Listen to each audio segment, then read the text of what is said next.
Not that you don't have a job. I've been keeping you busy lately with a lot of emails. Shit, I can't talk to you. You what? Hey, Mr. You what? Whitney. Oh, haircut? Yeah, let's see, I don't have my do-rag on. Yeah, I understand, you know. It's essential. Wow, but you Hey, if Mr. Nolan is here, Mr. Ames has to be here.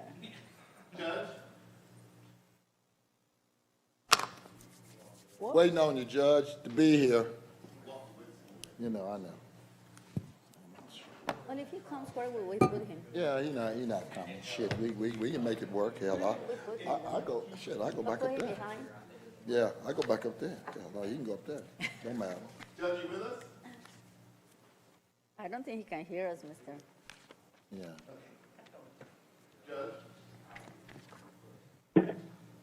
Hello? Hey, good Is everyone morning. there? Can everyone hear okay? we're ready to go. Great. All right. The court will please come to order. There is a quorum present. All of our members are present, and the court is duly called. All of our legal notices have been posted. Is there a motion to open court? So moved. Second, All those in favor signify by saying aye. aye. Let me And our remind. invocation today will be given by a guest of Commissioner Price. First of all, Judge, let me remind my colleagues that everybody needs to identify themselves. Dr. Daniels made the motion to open the court, and Dr. Garcia seconded. But we need to make a motion. Oh. Well, Judge, we need. Yeah, we did the know bailiff. that. The bailiff. And I didn't get the bailiff to open. I understand, Judge. That's where I was going. Okay. Great. Will the bailiff please open court? Bailiff Anthony Williams, the Dallas County Commissioners Court is now in session for the May 2020 term. The Honorable Clay Lewis Jenkins presiding now for invocation. Right. Judge, Commissioners, we're pleased today to have Pastor Yvette Blair-Lavallais of the First Christian Methodist Evangelistic Church. She is the senior pastor. Reverend Lavallais not only serves as a senior pastor, but she's also a licensed elder in the Methodist Church. She is centered, her ministry, on social justice and the narrative of the gospel. She uses her prophetic voice to dismantle the systems of patriarchy, institutionalized racism, and sexism. She is a graduate for Perkins School of Theology, where she graduated summa cum laude. She is also a Doctor of Ministry candidate at Memphis Theological Seminary with the expected graduation of May 2021. Her focus is on intersection of food insecurity, famine, displacement, and the gentrification of Black, brown, and indigenous people. She has presented a research paper at conferences, including the Political Network Conference at Union Theological Seminary in New York City and the Martin Luther King 50 Memphis Teach-In at the National Civil Rights Museum in Memphis, Tennessee. Reverend Lavallais is also a part of a collaborative cohort and is a 2017 academic fellow at Princeton Theological Seminary, a prestigious Black theological and leadership institute. She is a native of Dallas, holds a BA in journalism from the University of North Texas, has more than 25 years in media, corporate communications, public relations, and she's received plenty congressional appointments to serve as public relations specialist at the Smithsonian Institute in Washington, D.C. She's an award-winning writer. She has several media outlets, and to learn more about her, you can go to yvette.com. But anyway, a very unique individual. I'm glad she is a senior pastor in District 3 and has been very instrumental in the movement in this community. Reverend Lavallais, if you're with us, if you will invocate, thank you for joining us. Yes, good morning. Thank you for allowing me to be here. Can you hear me okay? We can. Yes, ma'am. Okay. Your computer, I don't think it's transparent. Okay. Okay. All right. Let us go to God in prayer. Sovereign God, in the midst of these uncertain and changing times, one thing we can be certain of is that you are still God. And while we see visible changes caused by an invisible infectious disease, we hold on to your unchanging hand because you have not changed. God, as we respond to the changes and how we do life together, how we tend to this county's business and the well-being of our neighbors, a change brought on by COVID-19, I offer this prayer for these leaders of Dallas County, the county judge and each county commissioner who has been entrusted to be good stewards of the resources, the relationships, and the responsibilities for which they have been elected to shepherd. And for each person who comes before this court today to negotiate and transact county business, I pray that they remember the people they are called to serve and the lives that will be transformed. God, as these servant leaders prepare to conduct today's business, I pray protection over them. Great and mighty God, may the efforts and decisions of our Dallas County leaders help to mitigate the threat and impact of the virus in this beloved community. Lord, while some in our nation have their eye turned towards the economics of getting back to business, God, I pray that our leaders in Dallas County will continue to lead the way in focusing on and prioritizing the well-being of the vulnerable among us. May they look through the lens of the marginalized and pursue equity, fairness, and just decisions that are inclusive and not exclusive.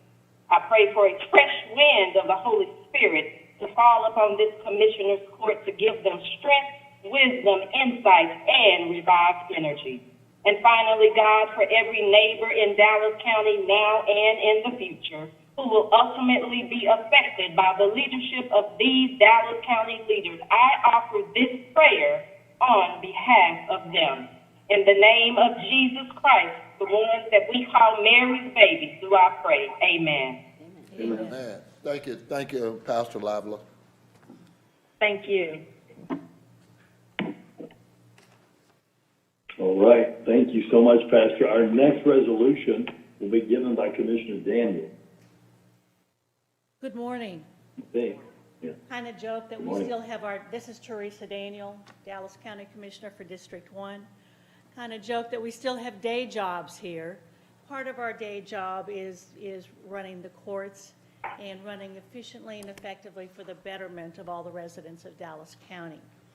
I would like to talk a minute now about National Drug Court Month, which is an integral part of that system. We have two people in the room today who will, I think, probably be speaking at the end of this, who have had a very, very large part, and that is Judge John Crusoe and the PD Director Lynn Richardson.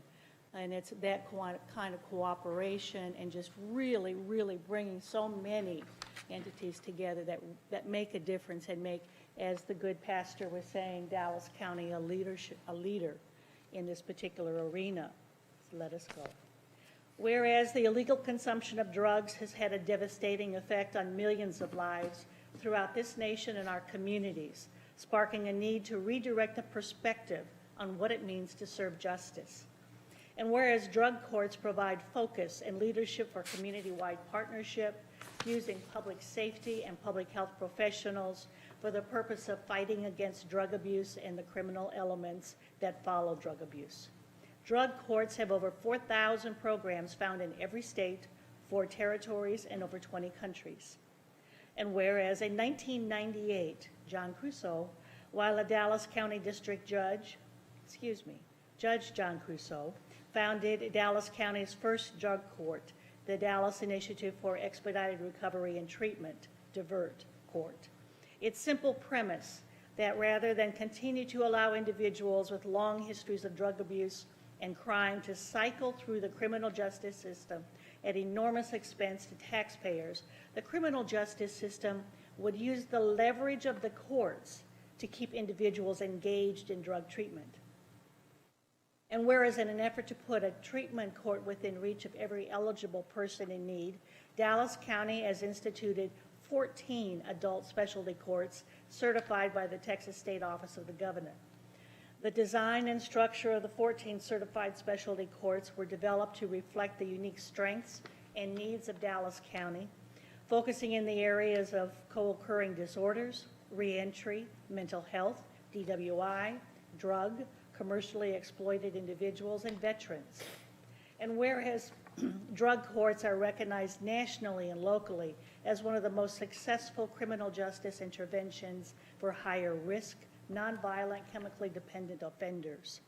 Research demonstrates the average recidivism rate for those who complete drug court is between 4% and 29%, in contrast to the 48% for those who do not participate in a drug court program. This comes at less expense than any other criminal justice strategy. And whereas Dallas County Specialty Courts are committed in their role to collaborative partnerships with key stakeholders, including the judiciary, the Dallas County Public Defender's Office, the Dallas County District Attorney's Office, the Dallas County Community Supervision and Corrections Department, the Dallas County Criminal Justice Department, and a variety of community treatment and resource providers.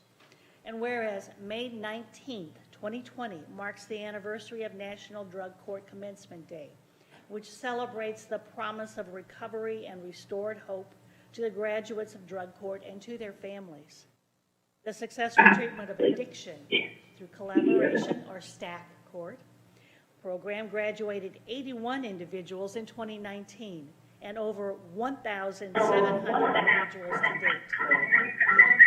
Demonstrate that when one person rises out of substance use and crime, it impacts not only that individual, but their family, kids, neighbors, and eventually taxpayers. Thus, as one person rise, we all rise. Now, therefore, be it resolved that we, Dallas County Commissioners Court, declare that the anniversary of Drug Court Month be recognized during the month of May 2020. This is an acknowledgement of the practitioners and participants who make drug courts effective and for the significant contributions that drug courts continue to make in reducing drug use and crime in Dallas County. The importance of these efforts is the overall positive impact on individual people and their families living in Dallas County, and I so move. I properly second. Second as well. Okay, John Wiley Price, I'm sorry. Dr. Elba Garcia, double second. Okay, And at this time, I think we're. I'll let him carry it. Oh, I'm sorry. Yep, unmute, Judge. Those in favor signify by saying aye. Aye. Okay, Any opposed? Motion carries unanimously. okay. Thank you very much, and yes, we do have to allow process to happen, but I would very much like to hear from Judge John Fuso and Lynn Richardson, if you would be.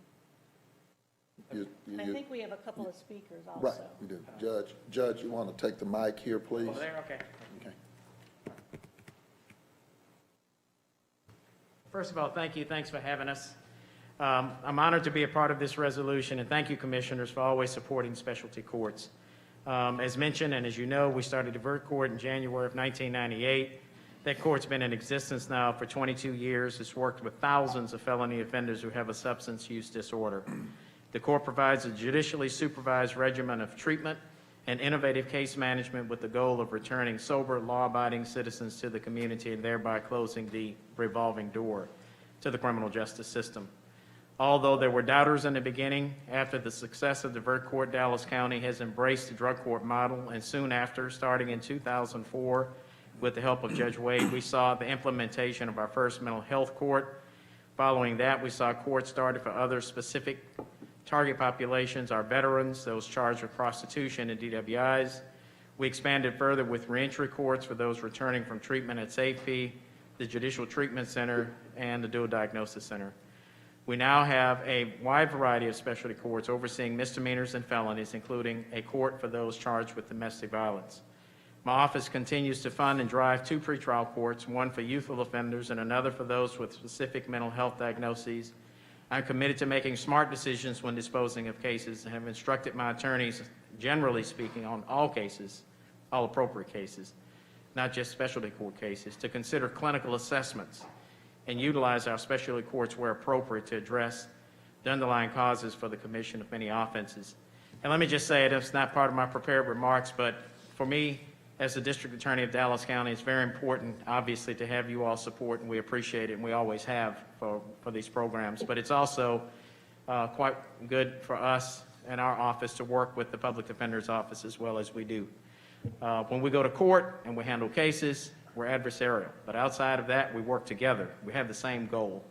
They may be their clients, they may be defendants to us and our staff, but they're still people. And they're going to be in this community, they're from this community, and I'd like to let you know, in case you haven't figured it out, that we work very well together. We have common goals, and that is making a big difference in what we're able to do, the people that in the last year and a half we've been able to impact, and we'll continue to work with the Public Defender's Office to impact more people in a positive manner, especially those with mental health. We're really making some strides on that. And we hope to just continue to work together. And I thank you all for the resolution. Thank you. Let me, John Wiley Price, if I can make a commentary. I know Ms. Richardson is here, Chief Public Defender, who's definitely been involved. But Judge, I want to say just anecdotally, keeping history on its right path. In 1998, you were revived as an individual who began this mission. In fact, for those who don't really recall history, it was called Let 'Em Go Crusoe. And it took courage. It took courage. And I just want to applaud you for the courage that you demonstrated back then when all the odds were against you. That's number one. And number two, how you've continued to this day. You are considered to be the father of Divert. But having remembered those days when there was a real challenge, you stood your ground. As a result, this Commissioner's Court of Dallas County saw fit to name the treatment center that is in Wilmer the Judge John Crusoe Treatment Facility. It has continued. It is now long past. Unfortunately, here we are 22 years later with the same census in that facility we had 22 years ago. I mean, the population has grown, and I know the state has not made the appropriations, but hopefully in our next legislative session that we talk about the cost effectiveness of placing people in that facility and treatment and the recidivation rate that accompanies those individuals who've been in treatment. And so I just want to applaud you for not only taking care of the fiscal bottom line, but understanding what it means to be compassionate and consciousness and just real good thinking with regards to this dreaded disease. So thank you. Welcome. I also want to add, first of all, thank you, Commissioner Daniels, for bringing the resolution, and thank you, Honorable Crusoe, for being here with Ms. Richardson. I'm Dr. Elba Garcia, Commissioner, District 4. I just want to say that, you know, like Commissioner Price said, things take a long time sometimes to sink in. We're more than ever on the generation of data, and finally the data, you know, is there. When we know that it's more expensive for everybody and less compassionate to have someone in jail than what it costs us to give them the support, the medications, and reintegrate them to society, to be the people that, you know, are our neighbors without any enigma or any stigma about it. So it couldn't happen without people like you, Honorable Crusoe, like you, like it was just mentioned, you know, you were a pioneer when nobody wanted to hear it, when they wanted to throw the key away. And we're starting to see that. In today's agenda, not only the resolution is acknowledging the great job that all the judges and with Ms. Richardson are doing now. Divert is now part of what we do. It's part of the language. It's part of what we need to do to make it right to the people that are going to hard times and finish in jail, and at the same time do it right by the people that stay in our society making decisions. So I am very happy today to see one of our items in our agenda where we're starting to work more and more with all our partners, our mental health partners, like with NITBA and DHLT and MetroCare. So it is exciting to see that after 22 years, I think we're finally starting to open that door of opportunity for Dallas County and, of course, all the residents of Dallas County. So thank you so much. Thank you. I think I already talked too much. Thank you so much to everybody that is being part of this change. Well, thank you. I'd like to add to this. I think people don't understand the big picture, and Commissioner Price has talked about it. There's two things I'd like to just point out about this.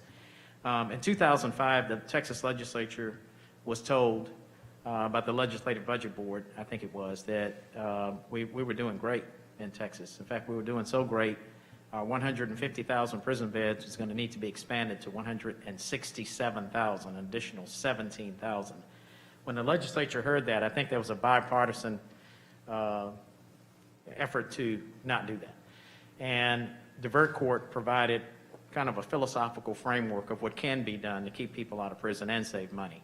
And the result of that today is we've closed 10 prisons. So we never built those 17,000. And when you talk about closing 10 prisons, that's a significant amount of savings to the taxpayers. Right. And of people. And yes, and of people's lives. And so the other thing that Commissioner Price mentioned that I'm glad he did, I'd like to put a little more focus on it. We started off with Wilmer with 300 beds, well over 20 years, almost 30 years ago, to be quite honest. I was there when it opened as a judge. And we still have 300 beds. And we have people in jail waiting to go to treatment. And I really think it's time, and I've mentioned this to him, and so I guess I'll take the opportunity to mention it to everybody, and we'll work on it legislatively, but really it's time to expand either that facility or our capacity somewhere else, whether it's there's a lot of space there. Recently, as you know, the facility kind of shut down, not taking people from jail. I've had conversations with them about getting with our Health and Human Services and getting with the jail and trying to find an avenue because they're graduating people, so that means they have empty beds. So they need to start moving people safely as they can from the jail into the facility so they can get the treatment they need. The other thing is Commissioner Daniel, Commissioner Price, you all have heard me talk about these case managers from NITBA. Well, I think we're finally there. We finally got all of our paperwork done, and so we will continue to work very aggressively to deal with the homeless and the mentally ill who show up. I can tell you I randomly look at some cases, just randomly, the cases that are coming through. And for example, we had a man arrested for criminal trespass. He was on somebody's property. They didn't want him there as a business. They took him to jail. I looked him up. Every time he goes to jail, he goes to behavioral observation. He's obviously mentally ill, time and time again, 35 days, 45 days, 15 days, whatever. I mean, I don't need to explain if that was working so well, why is he still out there doing what he's doing? So we need a different approach, and we need it from the district attorney's office. We need to work with the public defender's office so that we can get people like that and get them into services and get them out of the criminal justice system, because this is not working. So we continue to move forward on a variety of issues and on a variety of individuals who come through the system, and we're looking for that same solution to the problem. This churning people over and over doesn't work. And so part of my initiative as district attorney is to get the average case looked at also, so that we don't keep pleading people out. I've also pulled cases, just to let you know, where people are charged with state jail felonies time after time after time for drug cases. They pled to misdemeanors, they're let out, they're right back, they never get assessments, they never get treatment, they don't do anything. And those are the people that we don't know about, because they come in and out of the jail. They never make it to the treatment facility. Nobody's paying any attention to it. Law enforcement thinks that they've done something great by picking them up and bringing them to the jail, and then we give them their back time and let them go. That's not working, and we need to stop that. So there are a lot of things that we're doing. We're bringing in national experts to train the staff, and we're taking different approaches. to what we're doing. So anyway, thank you very much. I appreciate it. Thank you, Thank Judge. you. Thank you. Ms. Richardson, you want to? Richardson?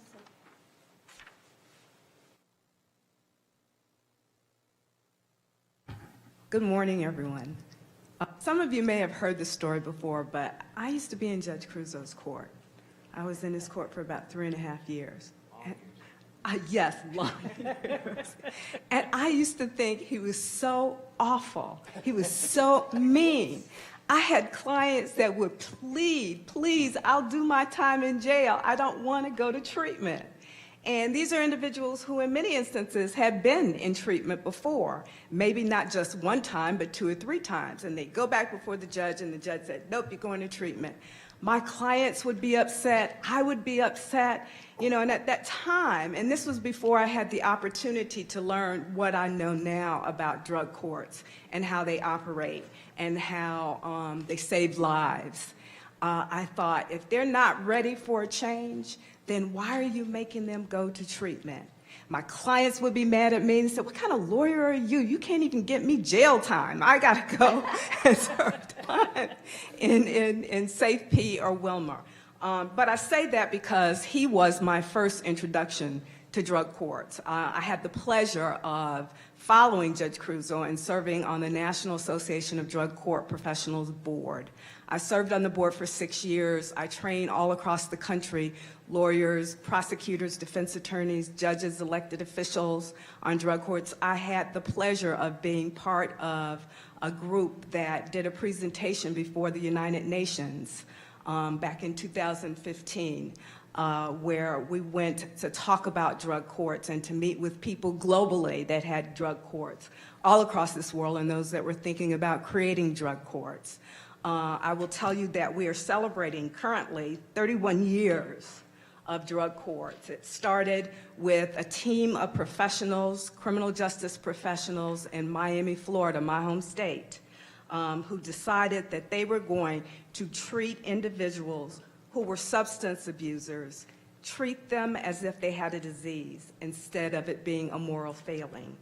We also recognize that there have been 26 years of empirical study and research done, and Judge Crusoe has been on the forefront of that, making sure that we do the science, do the studying, empirical-based research on addiction, pharmacology, behavioral health, and criminal justice. That was organized and initiated by the National Association of Drug Court Professionals. That courage has morphed into what everyone has said before, a movement that has basically changed and saved lives. Probably the most powerful thing that you can ever hear is in NADCP in their national conference, they have a parade of graduates and they bring parents and the children and the siblings of those people who were living in addiction, with addiction. And to hear little kids say, thank you for giving me my mom back. It's just really, really powerful. It saves dollars. And I'd like to lead by saying one thing. Just imagine how difficult it must be to try to regain or to stay sober or to stay drug-free during COVID-19 and this pandemic. You know, I have friends who I have to tell them, you got to watch yourself, that social drinking at the end of the day, because we're all stressed out and we're all afraid. You know, it leads to that kind of behavior that ultimately ends up with addiction. Again, what I did not know and that Judge Crusoe taught me is, again, it's a disease of the brain and it affects the frontal lobe. And what does that mean? That means your judgment. I didn't realize that in order to get people really working on their sobriety and changing, you have to keep them away from the drugs. So when my clients were telling me, I can do this on my own, please let me out into outpatient drug treatment. And we have to say, well, we tried that before, it didn't work. You're gonna have to do something different. But the brain is remarkable. It has the ability to repair itself. And so you have so many people that are living wonderful lives. You have people that are even working in the drug court field that were formerly clients of our office, and because of Judge Crusoe, their lives were changed. So I can't say enough, he is a leader in this, and we are so fortunate to have him as the district attorney of Dallas County. And I know that through his influence and his skill in bringing those leaders, that we will be able to show everyone, those who want to do this kind of work, but somehow don't want to invest in doing the training and learning what the science says before we start making these changes and presiding over courts that change lives. So I want to thank you personally, Judge Cruzo, and the Commissioners Court, who you guys have always been so supportive of all of this. Thank you. Let the church say amen. I recognize a good sermon, John Wiley Price, when I hear one, and I'll have a collection plate at the door. I didn't mean come back, Reverend. No, It's in but the one other budget, thing, I did give to Mr. Martin, NADCP, because drug courts initiated these programs. I have some research, some manuals that were done. I have to say that I was a contributor to that, and it talks about changing and advancing justice, which again started with drug courts. Thank you. Ms. Richardson, is that the one we're presenting at CJAP or the one that, No, this is another one. Another one? This is another one. I look forward Thank to you, reading? Commissioner. I Okay. think we've got two speakers also. Yeah. And the speakers are on the telephone, Judge. Judge Jenkins, Judge Christian Wade is on the line, drug court resolution. Yes. Will the bailiff please read the rules of the quorum for our public speakers? Bailiff Anthony Williams. All Commissioner Court attendees are hereby advised that this meeting is conducted in accordance with the provisions of the Dallas County Code, Section 74-71. Visitors and registered speakers are to preserve order and decorum at all times. Personal, profane, or slanderous remarks are not appropriate and will not be allowed at any time during this public meeting. Any and all applause is to be kept brief and observant of time constraints. Disruptive visitors and registered speakers may be removed and are subject to the penalties provided in the State of Texas Penal Code, Sections 38.13, 42.01, and 42.05. Registered individual speakers are limited to a maximum of 3 minutes, and the maximum discussion on any one topic is limited to 30 minutes. Judge Go Christian. ahead. Judge, Our first speaker is Kristen Wade on this. Hello, can you hear me? we I can can. hear you, Judge.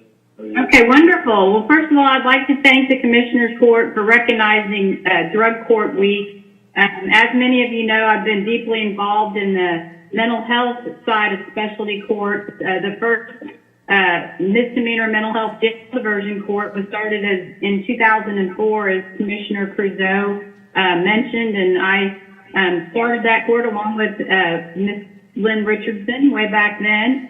I want to ditto everything. I don't want to take too much time that the previous speaker said, but one thing I want to bring up is that during this COVID crisis, it has made me even believe more in the drug court model, because I can tell you this time, without actually being in court and without person-to-person visits with your drug counselor, with your mental health provider, our clients are really suffering. They are actually telling us that they cannot wait to come back to court, because that supportive environment that they are in with a team in our drug court and specialty courts is just key to their success. So, as I said before, this COVID crisis has really even reaffirmed my belief that this system does work, and the clients so benefit from the team support. You know, every drug court has the public defender's office, the DA's office, we have community providers,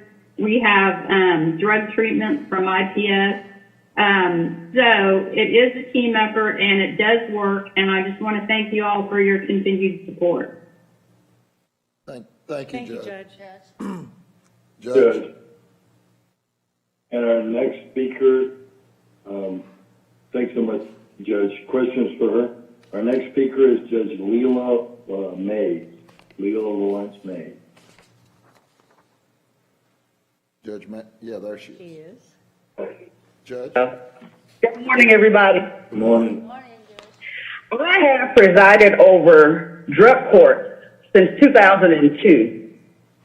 More than 30 years ago, the first drug court opened its doors with the simple premise Rather than continue to allow offenders with long histories of addiction and crime to cycle through the justice system at great expense to the taxpayers, let's use the leverage of the court to keep them engaged in treatment long enough to be successful. Today, drug courts and other treatment courts have proven that a combination of accountability and compassion saves lives, while also saving valuable resources and reducing the ever-increasing criminal justice costs. Dallas County has taken the lead with treatment courts in the state of Texas for more than 20 years, as you just heard Judge Cruzo talk about. And it's only been done with the support of the Commissioner's Court of Dallas County. There's no chance that our treatment courts would have found success or progressed without your support. We appreciate you attending our graduation, greeting our participants, and celebrating in our accomplishments.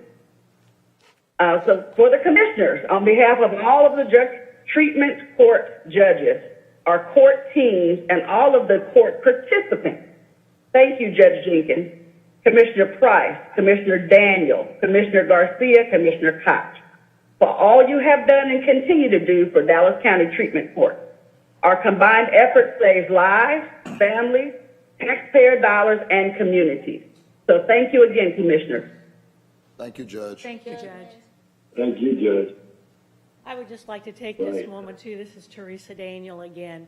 There has been one mention in all of this, and the talk about history, the talk about the good for individuals, what this means for Dallas County.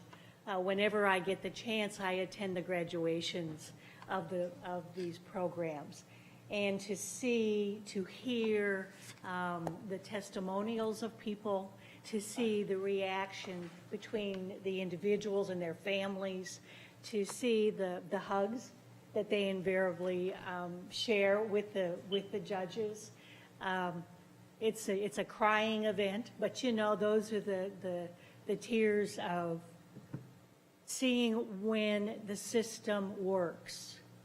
And so every chance I get, I do go to get a little bit more of that, just the good things that can happen when good people get together, stand up, and stick to it. Right. Because it is not something that happens overnight.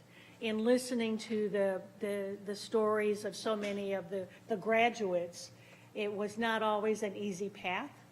And in fact, sometimes it wasn't the first time that they had been through, which Ms. Richardson had alluded to.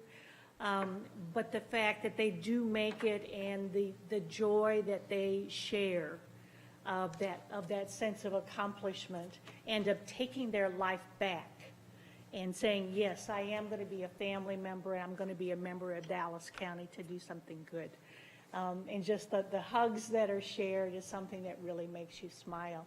So the appreciation of someone who has seen some of the results, you betcha we're going to support this, because it is definitely an effort that does work through a lot of hard work from a lot of people.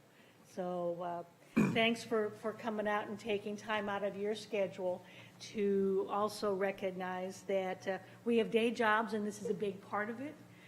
But the mental health services and how that dominoes through our society are things that are still there. I don't care what else is going on. And so we're paying attention. We definitely appreciate Judge Wade and Judge Mays, plus Judge Crusoe and pseudo Judge Richardson. So thank you very, very much for all that you do. And as they say, all you're going to do. Okay.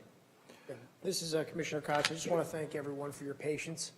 That's what I see is the biggest part of this whole thing. We spent a long time on a war on drugs, and the war did exactly what wars do. It left behind it a trail of pestilence and disease. This is a much different analogy, a much different model. This is teaching people to plow their own field when they can't even stand up on their own 2 feet. So I know that takes a long time to get them on their feet and able to do the things they need to do to take control back of their lives. So God bless you for your patience, and I hope that we can continue to institutionalize that patience in order to see and realize the human potential in those that are before us. So thank you. Thank you. Thank you. Thank you. Thank you very much. Judge, the addendums 41 and 42 are resolutions as well. Yes, go ahead, and we have a speaker on 42. On 41. 41 Oh, I'm is. sorry, okay, go ahead. Yeah, okay. 41 is Chief Don E. Rowe, and I'm sure he's going to join us on the line, but it says, whereas Dallas County has a long and rich history of exemplary employees who soar above and stretch beyond the call of duty for the sake of our citizens and our communities. And whereas Don E. Rowe is a native Texan born in Dallas, a product of Irving Nimitz High School, and later attended Dallas Baptist University, and has completed a wide range of law enforcement training up to and including the executive level. And whereas Don E. Rowe commenced his tenure with Dallas County in March of 1982 as a detention service officer, working in several areas and eventually earning his fingerprint certification, and graduated from the Dallas Sheriff's Academy by 1987 on a course that included service as a bailiff, patrol officer, physical crime scene investigator, and a criminal investigation detective. And whereas Don E. Rowe has earned the respect of his peers and his superiors, which resulted in him being promoted to senior sergeant in the North Tower in 1998, lieutenant of the physical evidence section in 2006, and captain of the North Tower in 2008. And whereas Don E. Rowe was assigned to the West Tower Jail in 2009 and fulfilled his stated mission of passing the state jail inspection by 2011 and was proposed to building a civil section within the Sheriff's Department. And whereas Don E. Rowe was promoted to Assistant Chief by Sheriff Marion Brown in 2018 and tasked to head the Resource Development Bureau and later assigned to the Detention Services area early in 2020. And whereas Assistant Don E. Rowe received several commendations and citations, including the Medal of Valor from the Dallas County Sheriff's Office and the state of Texas, and is a valuable asset to Dallas County. And whereas Assistant Chief Don E. Rowe is married to his high school sweetheart, Eva. They are the proud parents of children, Jacob, Max, and Hannah, and a wonderful daughter-in-law, Charlie, and two grandchildren, Sonny Ann and Abraham. Therefore, be it resolved that the Dallas County Commissioners Court and County Judge do hereby, with a great sense of pride, congratulate Assistant Chief Don E. Rowe upon the announcement of his retirement and convey our appreciation and best wishes as he begins a new journey after 38 years with Dallas County. I so move. Second, Teresa Daniel. All those in favor signify by saying aye. Aye. And Motion Judge, I think Chief Rowe is with us. Chief, are you there? Yes, sir, I'm here. Can you hear me? We can hear you, Chief. We can hear you. Well, I really appreciate No, I appreciate everything you said, Commissioner. I just want to thank Dallas County. It's been good to me and my family. I want to thank the sheriff for promoting me, having faith in me. It's been a lot of fun, seen a lot of things, got to do a lot of stuff. So Dallas will always be everything to me. So I enjoy it, I appreciate it, and thank y'all very much. Well, John Wiley Price, Chief, we wish you good health and speedy recovery. We thank your family for all the sacrifice they've given you. Believe it or not, you 38 years, I've got 46. I was here on those night jail chains, and not on the chains, but when you brought them through. Anyway, but I just want to say, thank you, and you've always tried to demonstrate wherever you were assigned to be able to complete that task with energy and with enthusiasm. So thank you for your service, and thank your family for their sacrifice. This is Teresa. Thank you, Daniel. Commissioner. This is Teresa Daniel, and I would just like to say, too, that I haven't known you that many years. It's only been 7 years, but having the pleasure of knowing that every time when I would ask a question, that you would have the answer to it. You would usually elaborate a little bit with some of the background information of what, how you got to that particular point on that issue. But it was always with great respect and with you can tell I'm smiling. It was with, because I knew that you always had your heart in what you were doing and trying to do the best possible for the people in the jail for that. But it was the knowledge and the insights that make me smile at this time. So I just wanted to say thank you, and I know that you are going to have a grand time on this next part of retirement. Thank you, ma'am. Thank you, Chief. Thank you, Chief, and good luck in retirement. Thanks for your service. Thank y'all very much. I appreciate it. Judge? Our next resolution has a speaker as well. And Commissioner Price, this is a weird one because I think they're dueling. Well, there's some amendments. Did y'all agree on this, or what's the status? I'm not there, Judge. I appreciate my colleague, but I'm not there. And whether it passes. Okay, so I guess maybe what we need to do is read both things and vote on which one it is before the speaker gets up there. That's fine, Judge. I'm ready to go forward. Okay. You had the first one. I do want to say that I submitted an amendment language to Commissioner Price's resolution, and I think it's in support of Judge Moyet, but it takes a different approach to the language. Yeah, and I did. Dr. Garcia, I'm sorry. Right, and then John Wiley Price, and I did read that, and I think it takes out the gut and the substance of my resolution. So we will see. Judge, my resolution is called the Rule of Law, and it says, whereas Dallas County is one of 254 counties in the United States and state of Texas, and is the second most populous county in the state of Texas, the 8th most populous in the United States, based on the 2010 U.S. Census, and the population at that time was 2,368,139. And by 2020 census ending, we may exceed 3 million citizens.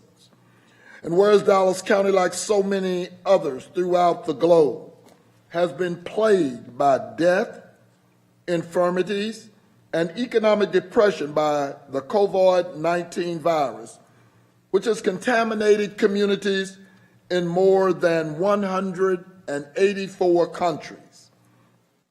And whereas Dallas County government has subrogated its rights and to some degree its responsibilities, and has complied with the directives of the governor of the state of Texas without regards to its strictures being suitable or in the best interest of the citizens we were duly elected to serve and protect. And whereas Dallas County has made public and sometimes confusing adjustments to alter its course to satisfy the ever-changing orders from Greg Abbott's office, more significantly to Executive Order 8, which was mitigating COVID-19 spread, but including all subsequent executive orders 9 through 22 at the time of this writing. Of course, we now know we have 23. And whereas Dallas County has been severely politically motivated with counteractions to these orders as an attempt to buoy the partisan pleasures of President Donald J. Trump and thereby his Republican acolytes who demand that we, quote, open up our country, unquote, without regard to those persons and communities that live with pre-existing conditions and were vulnerable to any outbreak of disease before COVID-19. And whereas Dallas County has been positioned as posse and sheriff of the governor's shoddy, if not loosely written statutes, regulating certain businesses to closure and to administer punishment to any and all who violate said order or orders. And whereas Dallas County did duly and proudly elect one Eric Moyer to the bench of State District Court number 14, and thereby re-elected him successfully because of his unblemished reputation as a fair and impartial jurist who intimately knows the law by letter and by spirit. And whereas Dallas County was forced to watch as the world gazed upon the travesty of justice caused when the governor of the state of Texas and Dan Patrick, lieutenant governor, quote, who appears to spend an excessive amount of time with his conservative radio talk show, intervened in a ruling against a, quote, recently celebrated lawbreaker and owner of a salon a la mode located in Dallas County. And whereas Dallas County had its reputation questioned and ridiculed as it, along with this nation, watched this stage circus reduced to race and the superiority of Anglos over all other Americans, which was exhibited by the governor and lieutenant governor's reintroduction of Dred Scott versus Sanford, which briefed by any reasonable party reads, quote, a black man, Moyer, has no rights that a white man, Trump, Abbott, Patrick, are bound to respect. Therefore be it resolved that the Commissioners Court of Dallas County do hereby, and with political consequences and incidental indemnities known, declare that this governor, both state and nation, has proven it has no regard for, quote, the rule of law, unquote, that it wears as an allegiance to its virtues, nor the spirit of patriotism for which it holds itself exclusive. And be it further resolved that the governor and the lieutenant governor make public their earnest declaration of apology to said judge, whose life has been threatened, his profession impugned, post haste, and that the hundreds of thousands of dollars collected in this firestorm of foolishness be transferred to worthy causes and people who are truly in need of this state's intervention. I so move. This is Theresa Daniel in support of the rule of law and Judge Eric Moyer. I second. Commissioner Garcia, do you have an amendment to this? I have an amendment. I mean, while I support Judge Moyer and while I support the rule of law, the reality is that I do not agree with certain parts of the resolution where it mentions that, that there was a lack of, guidelines with the rules and regulations that we have put. I also do not agree with some of the language, mentioning people that really, thought they did what they thought it was the right thing. I agree or I don't agree. It's not for me to say. So I submitted an amendment which takes out those 3 paragraphs, Commissioner Price, and you already seen it, so has Commissioner Daniels. So I think that in this time, we need to, look forward and stop looking backwards and pointing fingers. I think Judge Moyet did what he had to do, and he has all my respect. But a lot of people right now are hurting. They can't pay the rent. They're looking at eviction. Small business owners are suffering, not knowing if they're going to make it or not. This time, I really believe that we need to stay together, not only as citizens of Dallas County, as an Americans also, but when someone goes low, I always think that the best way to do it is go high. And Commissioner Price, like I talked to you this morning, I support Judge Moyet 100% and his judgment and what he did. However, I cannot support the resolution as it's written. Okay. And I present mine, which everybody has. Well, Commissioner can you Price. read your amendment? And I would love need to Commissioner know Price what to we're take voting. my amendment, of course, if he wants to pass it. Well, John Marley Price again, I appreciate, Dr. Garcia trying to water down my resolution. Watering down. But if you don't understand the history of Dred Scott versus Sanford, and if you haven't read the case, then you don't understand. Judge Moyet, it's one thing to say that you support him. It's another thing when he was doing exactly what the executive order said he was to do, and under his oath of office to preserve and protect the Constitution. He did that, but he was humiliated and impugned. It was not as though it was on appeal. And by the way, the Supreme Court, while he was in trial, got a mandamus with regard to that case, and they said they had no standing. It wasn't until such time that the law was changed.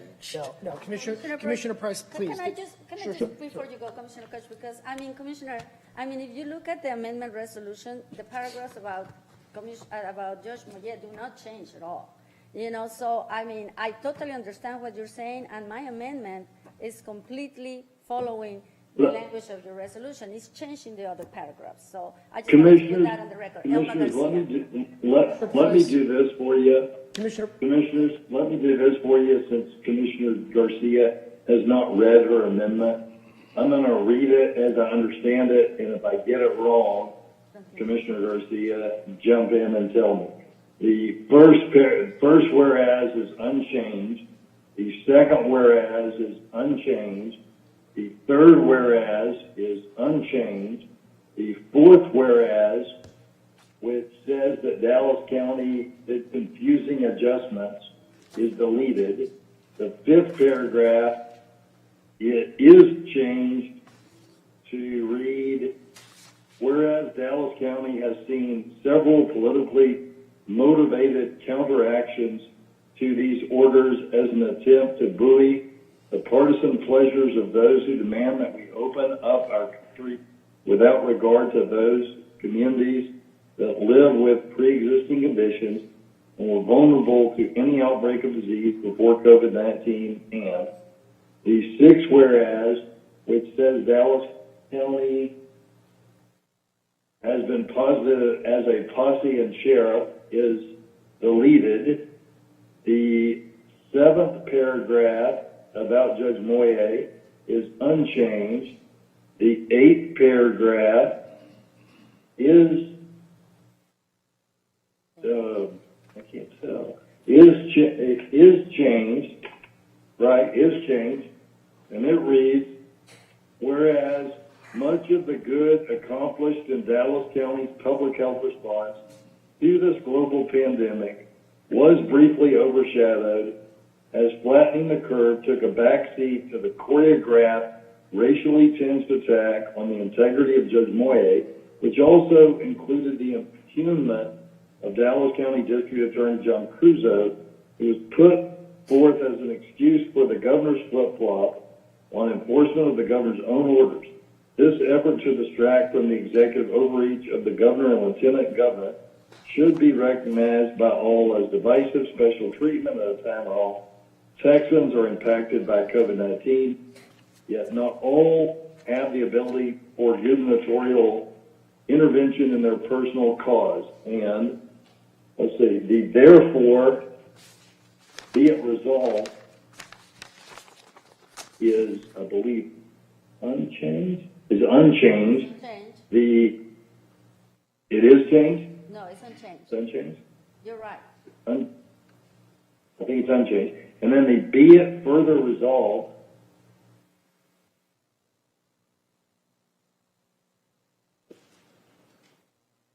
is, I think the be it further resolved is changed to put the word immediate in place of the word earnest. I kind of get that because I don't think their apology would be earnest. But the change, there's a change in the last one, be it further resolved, the same thing except for the word earnest is changed to immediate. Did I get all that right? Yes, you did, Judge. Okay. So that's the amendment before us. Yeah, Commissioner Price, Judge, if I may, if you're going to do something like this, you've got to get the facts right when you're going to criticize the rule of law. So here is the biggest problem at the center of the allegations that you make. The governor, the lieutenant governor, the attorney general had no effect on the release of the salon owner. The Texas Supreme Court on May 7th, under a miscellaneous order, pronounced, realtors ordered released in the following petition for writ of habeas corpus proceeding. In re Shelley Luther from Dallas County. Realtor's motion for emergency relief is granted. Response due by 4 p.m. May 11th. Parties didn't respond. So what happened with the parties that you have named in your resolution was political posturing, if you will, but had nothing to do with Judge Moyet's ruling. Now, regarding Judge Moyet, it's absolutely reprehensible that individuals have gone and taken upon themselves to threaten his life. And while, I may disagree with Judge Moyet in many, many instances, that type of just blatant, probably in many instances is racism, cannot happen. So that's first and foremost a clear. But if you're going to go ahead and do something like this, let's also get right, Judge Moyet's record. And everyone knows him as a hammer. And I will say this with utmost certainty right now. If it were an African-American woman standing in front of Judge Moyet in this circumstance, you know what he would have done? He would have done the same thing because he's a hammer and always will be a hammer. But if it was an African-American woman in this exact same situation, you wouldn't say boo. Because just 2 weeks ago, you were fighting on behalf of your constituents that are struggling to open their barber shops. So, you said early on that Dr. Garcia's amendment takes out the guts and the substance of this particular resolution. You're right. It takes out the racial strife angle. The only thing that you thrive on, the only oxygen that you can find in this situation, because you flip-flopped more than any politician in this whole scenario. If this was an African-American business owner, you wouldn't say boo. If a dog had a square butt, he would do bricks. The if doesn't work. I'm dealing with the facts. And the facts are that not until such time, the Supreme Court did not give relief until such time. No, that's not the case. That Abbott. Got it wrong. Well, then why did he change the criminal contempt? You're right, because there was the political motivation there. That was not rule of law issue. That was a consent to the governed issue. He, for a long time, stood by, and listen, we did this same thing here when it came to masks. We said, you and I both said, when it came to the putting on the face masks, we were not going to put people in jail for not wearing masks. Because you and I both know that disproportionately those individuals thrown in jail would be black and brown.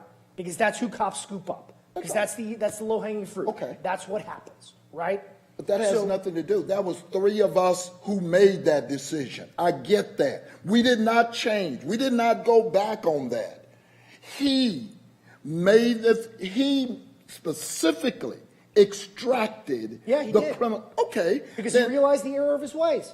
So that's what it was. That was his branch of government, the executive branch of government, and it was in his prerogative to do such a thing. But the rule of law is strong. The Texas Supreme Court was the party that intervened and made this happen.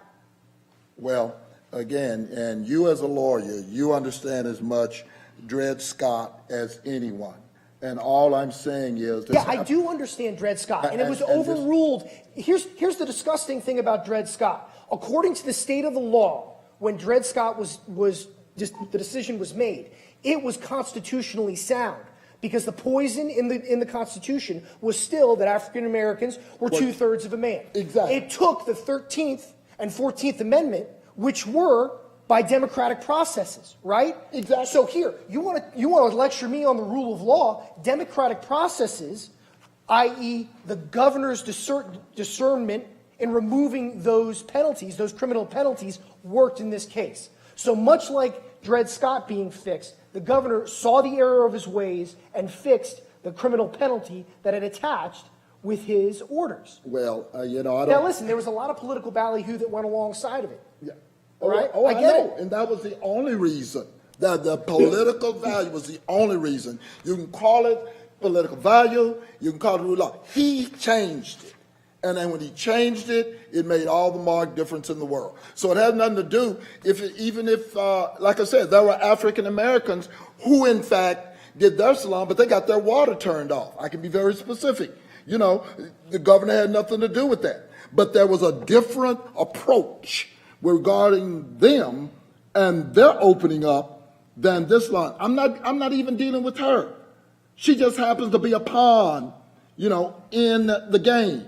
I'm talking about the governor, the lieutenant governor, the attorney general, and the political way that is accompanying this, because, as I still say, you're right, Judge Moyer is known being equitably across the board. But to impugn him and to threaten his life is still the vestiges of Dred Scott. This is Teresa Daniel, and I would like to say that I support the amended language because I think the main thrust of what you are saying, Commissioner Price, with this is that we are supporting the rule of law and the actions that Judge Eric Moyer took. In my experience, Judge Moyer is exactly that judge who, be it if he's called the hammer, he is in the hammer of standing by the law, and he follows it directly.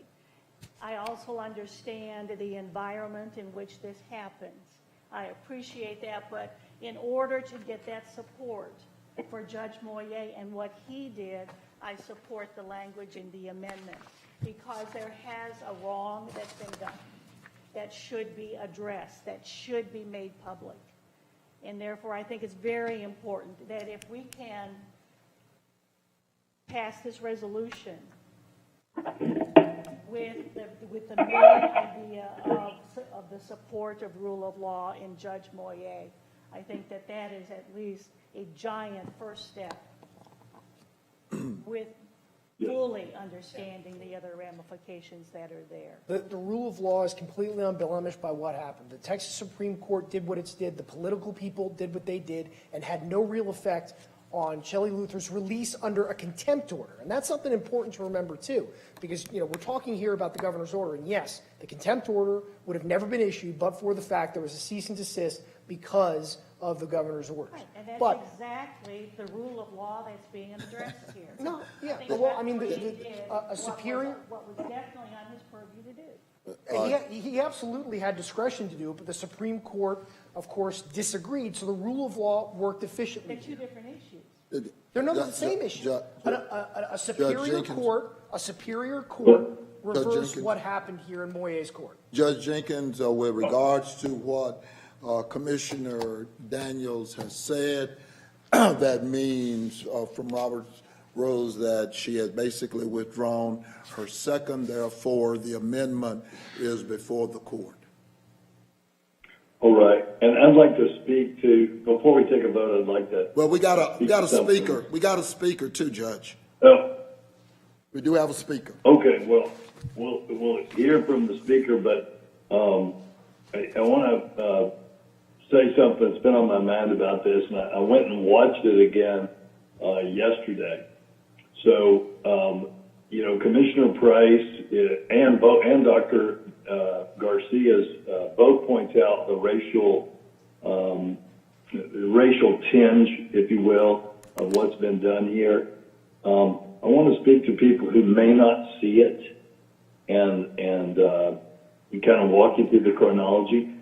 Weeks before Shelley Luther ever stood up and reopened her salon in defiance of the governor's order, 2 women who were Hispanic were arrested for trying to do nail salon services. There was no attempt to change the law on their behalf. Then this all happened, and it's been discussed what happened with Judge Moye. I want to push back on one little thing, and I think this was meant as a compliment, but Judge Moye, when I hear a judge is a hammer or a hanging judge or whatever, it tells me that they have a bias or a predisposition to one way or the other. I don't think that was what is. Yeah, right. It was not meant as a compliment? It was not meant as a compliment, no. Okay. Well, in that case, I want to push back. I want to tell you, as many of you, know on this call, there may be people on the call in the public. Before I was the county judge, I had the opportunity to practice law here in Dallas County. I was in front of Judge Moye many times, mostly on commercial cases as a defendant and as a plaintiff. And then sometimes as a plaintiff on medical malpractice cases as their attorney for that. And I found him to be fair and follow the law for both sides. I never saw one tinge with Judge Moye, and in looking at his record, I don't see it here, that he is anything but a judge who carefully uses his training and follows the law. But I want to point out something that I think is very telling about this whole situation. And Dr. Garcia touched on it a little bit in her amendment. But if you were to go back and look, and you can get this, by the way, online. I would recommend everyone go online and look at this. If you were to Google Lone Star Politics Governor Abbott, here's what you would see. He is asked by Julie Fine, if you do away with the jail fine, with the jail time, and you have only a fine, what would stop business from just paying the fine and opening their bar up tomorrow? And rather than deal with the merits of her case, he immediately turned, she didn't even say Dallas County, he immediately turned to Dallas County, and what he said is, there's a DA there who lets people out of jail who are thieves, but puts business owners in jail for just trying to feed their families. And there's a plan on the part of Dallas County to let thousands of people out of criminals out of jail.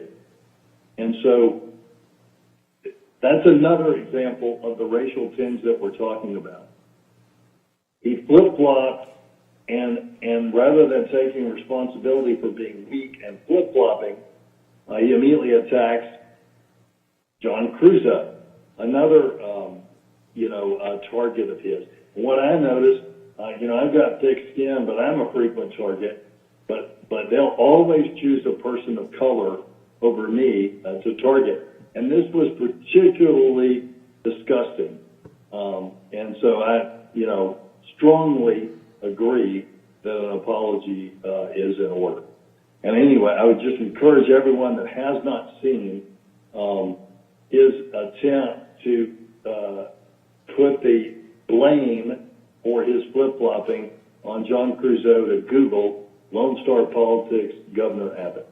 And that's all I have. And when we want to say that, and we talk to the speaker. We've already read the rules of the quorum for our speaker. Miss Maria Nichols, Judge. Miss Maria Nicholas. Maria Nichols. Yeah.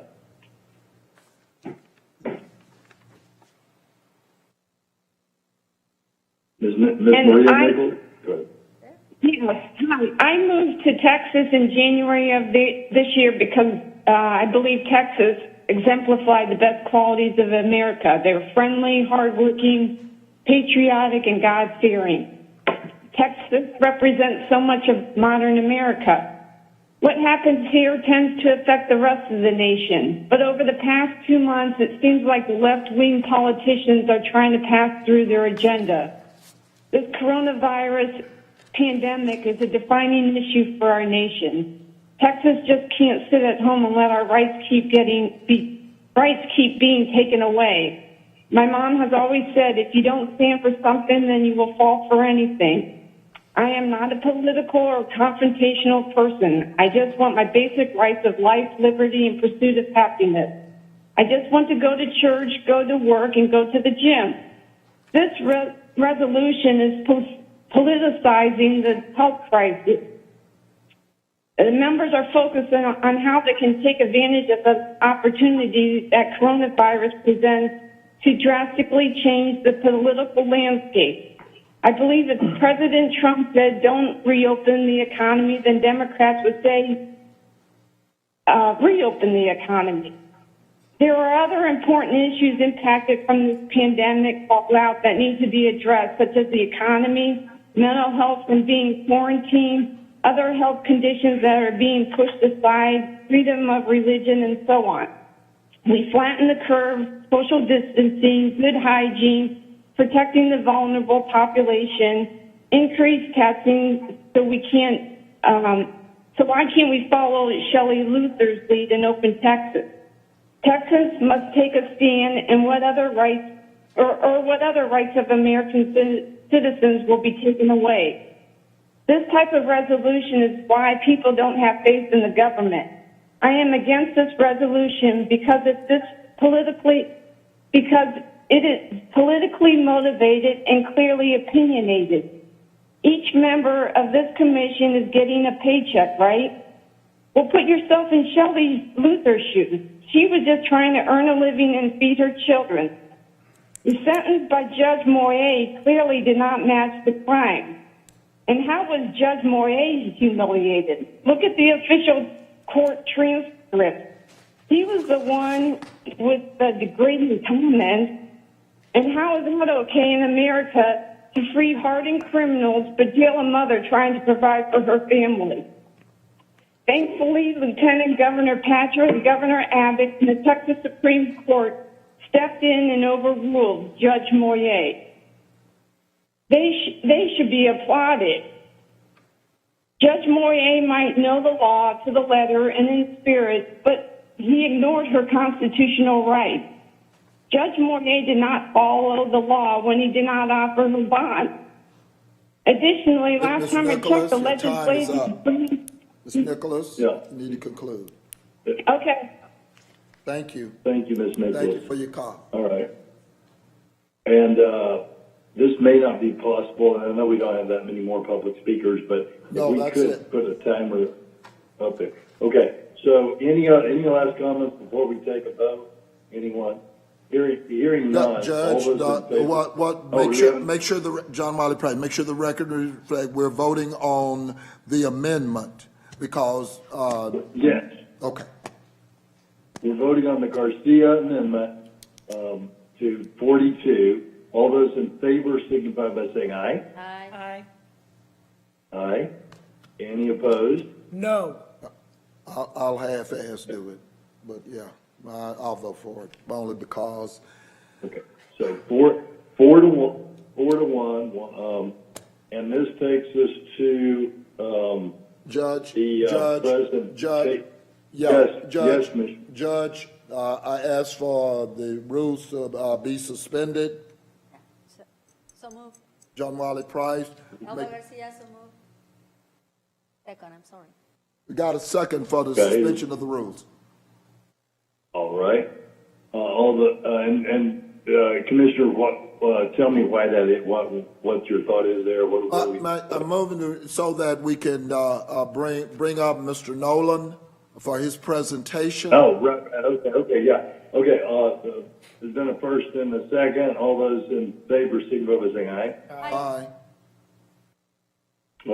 Any opposed? Motion carries unanimously. Ken, are you going to be able to get your presentation on the split screen, or because I think the public would like to see it? Yeah, you can see. You may not be able to hear me. Yeah, you can. Hey, Ken. Hey, Ken, are you going to be able to get your? I believe so.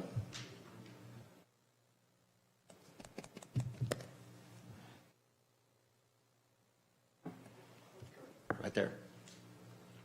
Hey, and who, webmaster, can you take Matt Base off of the screen and so I can see the presentation? Great, thank you. No, that's the budget. That's the budget. That's the budget. Sorry.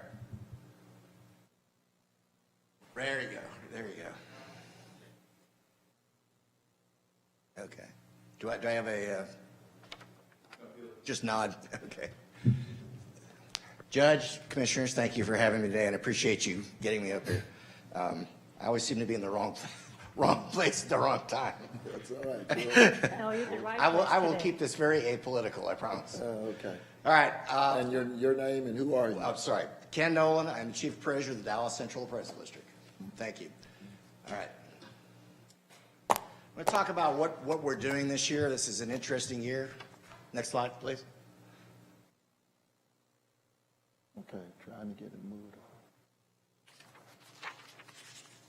Frozen on us already. There All we right. go. If you remember one thing from my presentation today, please remember this. Section 2301 of the Texas Property Tax Code states that except as otherwise provided by this chapter, all taxable property is appraised as its market value as of January 1st. Now, a lot's happened since January 1st, and my remarks about value are going to be based on what was happening on January 1st, and I'll address some things after that. So you will know, as appraisal districts, the Texas Association of Appraisal Districts had reached out to Austin back in early March to the governor's office if the rules could be suspended, if the law could be suspended, if we could roll values for 1 year, could he reset some deadlines? And basically we were told we're on our own. The law is the law. I know there's been some public officials in Texas that have reached out to the governor's office. I think it was yesterday, the mayor of the Woodlands filed a lawsuit against the governor to have the values rolled over. So as it stands today, unless something changes, and we just mailed notices last Friday on May 15th, our values are based on January 1. Next slide. All right, go ahead, next one. We talk about residential first, next one. Back in October, as you know, when we start each year, we go back and look at what our ratios are. We're supposed to be at 100% of market value each year by law. So we go back and look at all the sales that have taken place. We look at the values we had just finished the previous July to see where we are. That's where we were by school district in October of 19. And you can see a range of a low in Lancaster ISD of 95.7, and I think a high of 99 in Highland Park ISD. Now again, that was October. Now, keep in mind what was going on between October and January 1. The market was accelerating at a very fast pace last fall. Next slide. All right, so for 2020, our residential reappraisal, we were budgeted to do as much as 425,000 accounts. We initially targeted 266,350. Mobile homes we do every year. There's about 14,000 of them. We have to reappraise them every year. Building permits, we had about 5,000 new construction permits for new buildings, new houses, excuse me, and about 35,000 miscellaneous permits, pools, additions, things like that. Next slide. New construction was similar to as it was in 2019 as far as volume is concerned. Sales activity had remained positive across the county. There was a slowing down. There has been a slowing down in the northern sector because the price point has gone up so much. We believe that the sweet spot for homes is anywhere from 200 to 500,000. People now call that affordable housing in this market. So once again this year, with the same thing happen, we've seen some of the largest increases percentage-wise in the southern sector because there's affordable housing down there, and the northern sector has slowed down considerably. In fact, over the last 3 years, the smallest increases we've seen percentage-wise in market value has been in places like Highland Park, Preston Hall, the high and the northern suburbs now too, Carrollton, Coppell, places like that. Market values from 19 to 20 are less than they were from 18 to 19. And I'll show you our preliminary values in a minute. When we were done doing our work in residential, the county as a whole went up about 6.8%. Last year at this time, it was up 12%. So that reflects some of that slowing down in the market and flattening out. And we have 260,600 capped homesteads. If you remember, if it's your homestead, I cannot raise you more than 10%. And as the market accelerates and neighborhoods move faster than 10%, you have more and more capped homes each year. This year, as of last year, we had 260,600. Next slide. This is, you should have a copy of the presentation, I hope, because this, I don't know, this chart's it's not the clearest thing. Yeah, we Do did not okay. get a copy. I will be glad to give this to whomever, and we'll do it. Thank you, that's appreciated. Yes, Yeah, ma'am. because I Daryl. cannot see Mr. Nolan I know. with the big glasses. That just shows our reappraisal plan by cities. We were doing for residential we ended up doing about 350,000 homes. And as I said, remember, we don't do geographic appraisal in residential. We go where we're needed to either be as close to 100% of market value as possible. Back after the crash, we spent most of our time lowering values. The last 5-6 years, we've been raising values, but it's on a neighborhood by neighborhood basis. It's not, we're going to do Highland Park this year, we're going to do Carrollton next year. It's scattered throughout the county. Next slide. And that map visually, everything in red is where we were doing residential reappraisal. And you can see it covers the whole county, and typically every year it does. We're doing something somewhere. Next. All right, commercial. Next. Commercial's a little different. This is a non-disclosure state. As I say every year, we do not have sales disclosure. So you don't have enough information to do a ratio study and work by neighborhood, if you will, or market area. We end up doing about 1/3 of the land market every year, 1/3 of the improved market areas, and 1/3 is needed. There are certain property types based on what the market's doing that we may have to look at every single one of those. This year, that was multifamily. We reappraised multifamily pretty much in the whole county because the apartment market has taken off. Our major property types are office, retail, industrial, and apartments. Building permits this year, we had about 600 new construction permits and about 3,000 miscellaneous permits on the commercial side. Next. Again, same chart, commercial. We targeted about 30,000 commercial accounts to be reappraised, or about 39%. But keep in mind, virtually all commercial accounts are represented by a professional consultant, so you end up looking at all of them at the end of the day every year. Next. You began, John Wiley Price, you began looking at all commercial accounts at the end of the day? End of the day, we end up reviewing all of them. Okay. Because most, or Are many are represented by all, consultants. end up in Lawyers. protest, is that Right, part of it? Right, and there's also certain areas, Central Business District, Las Colinas, LBJ, Tollway, that gets looked at every year anyways because the markets move so fast in those areas. When I say reappraisal, that's the property types we target based on the information we have, but again, we'll end up looking at all of them. And that's the same, that's just the map for residential. Anything in the blue is the improved areas we looked at, and anything in the yellow, we looked at the land values. Okay, next. New construction was similar to 19. Market value still appears strong, much stronger in commercial and residential over the last year. The commercial market's gone up considerably more than the residential market in the past year. Market value increases from 19 to 20 will be higher than from 18 to 19. And I'm not going to get into that. It's an appraisal class, but we're a fee simple state. I have to look at market conditions. So if a building sells downtown and it's sold because it has 100% occupancy and they're getting, let's say, $50 rents, if that's not the market, what's typical for downtown, I have to look at that and analyze that based on what the typical market is. And that's all I can capture from a market value standpoint. Next. Next one. Okay, personal property, we have about 74,500 accounts out there that we look at. Tenant accounts, we have about 7,200.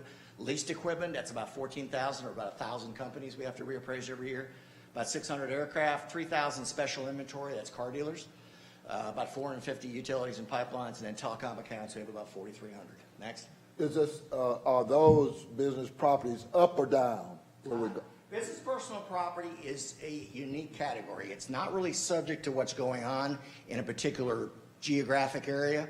For example, if you happen to be in an area where Amazon, for example, moves in, you might have a huge increase in your personal property. Meanwhile, if you have another city where a large distribution center left, they might actually have an increase in their personal property. It's based on who's there and what's going on January 1. Yeah, but John Wiley Price, that's the reason I'm asking, because what I'm seeing, at least my district, from the logistics side of the aisle, is a huge influx of that kind of, those, quote, distribution centers.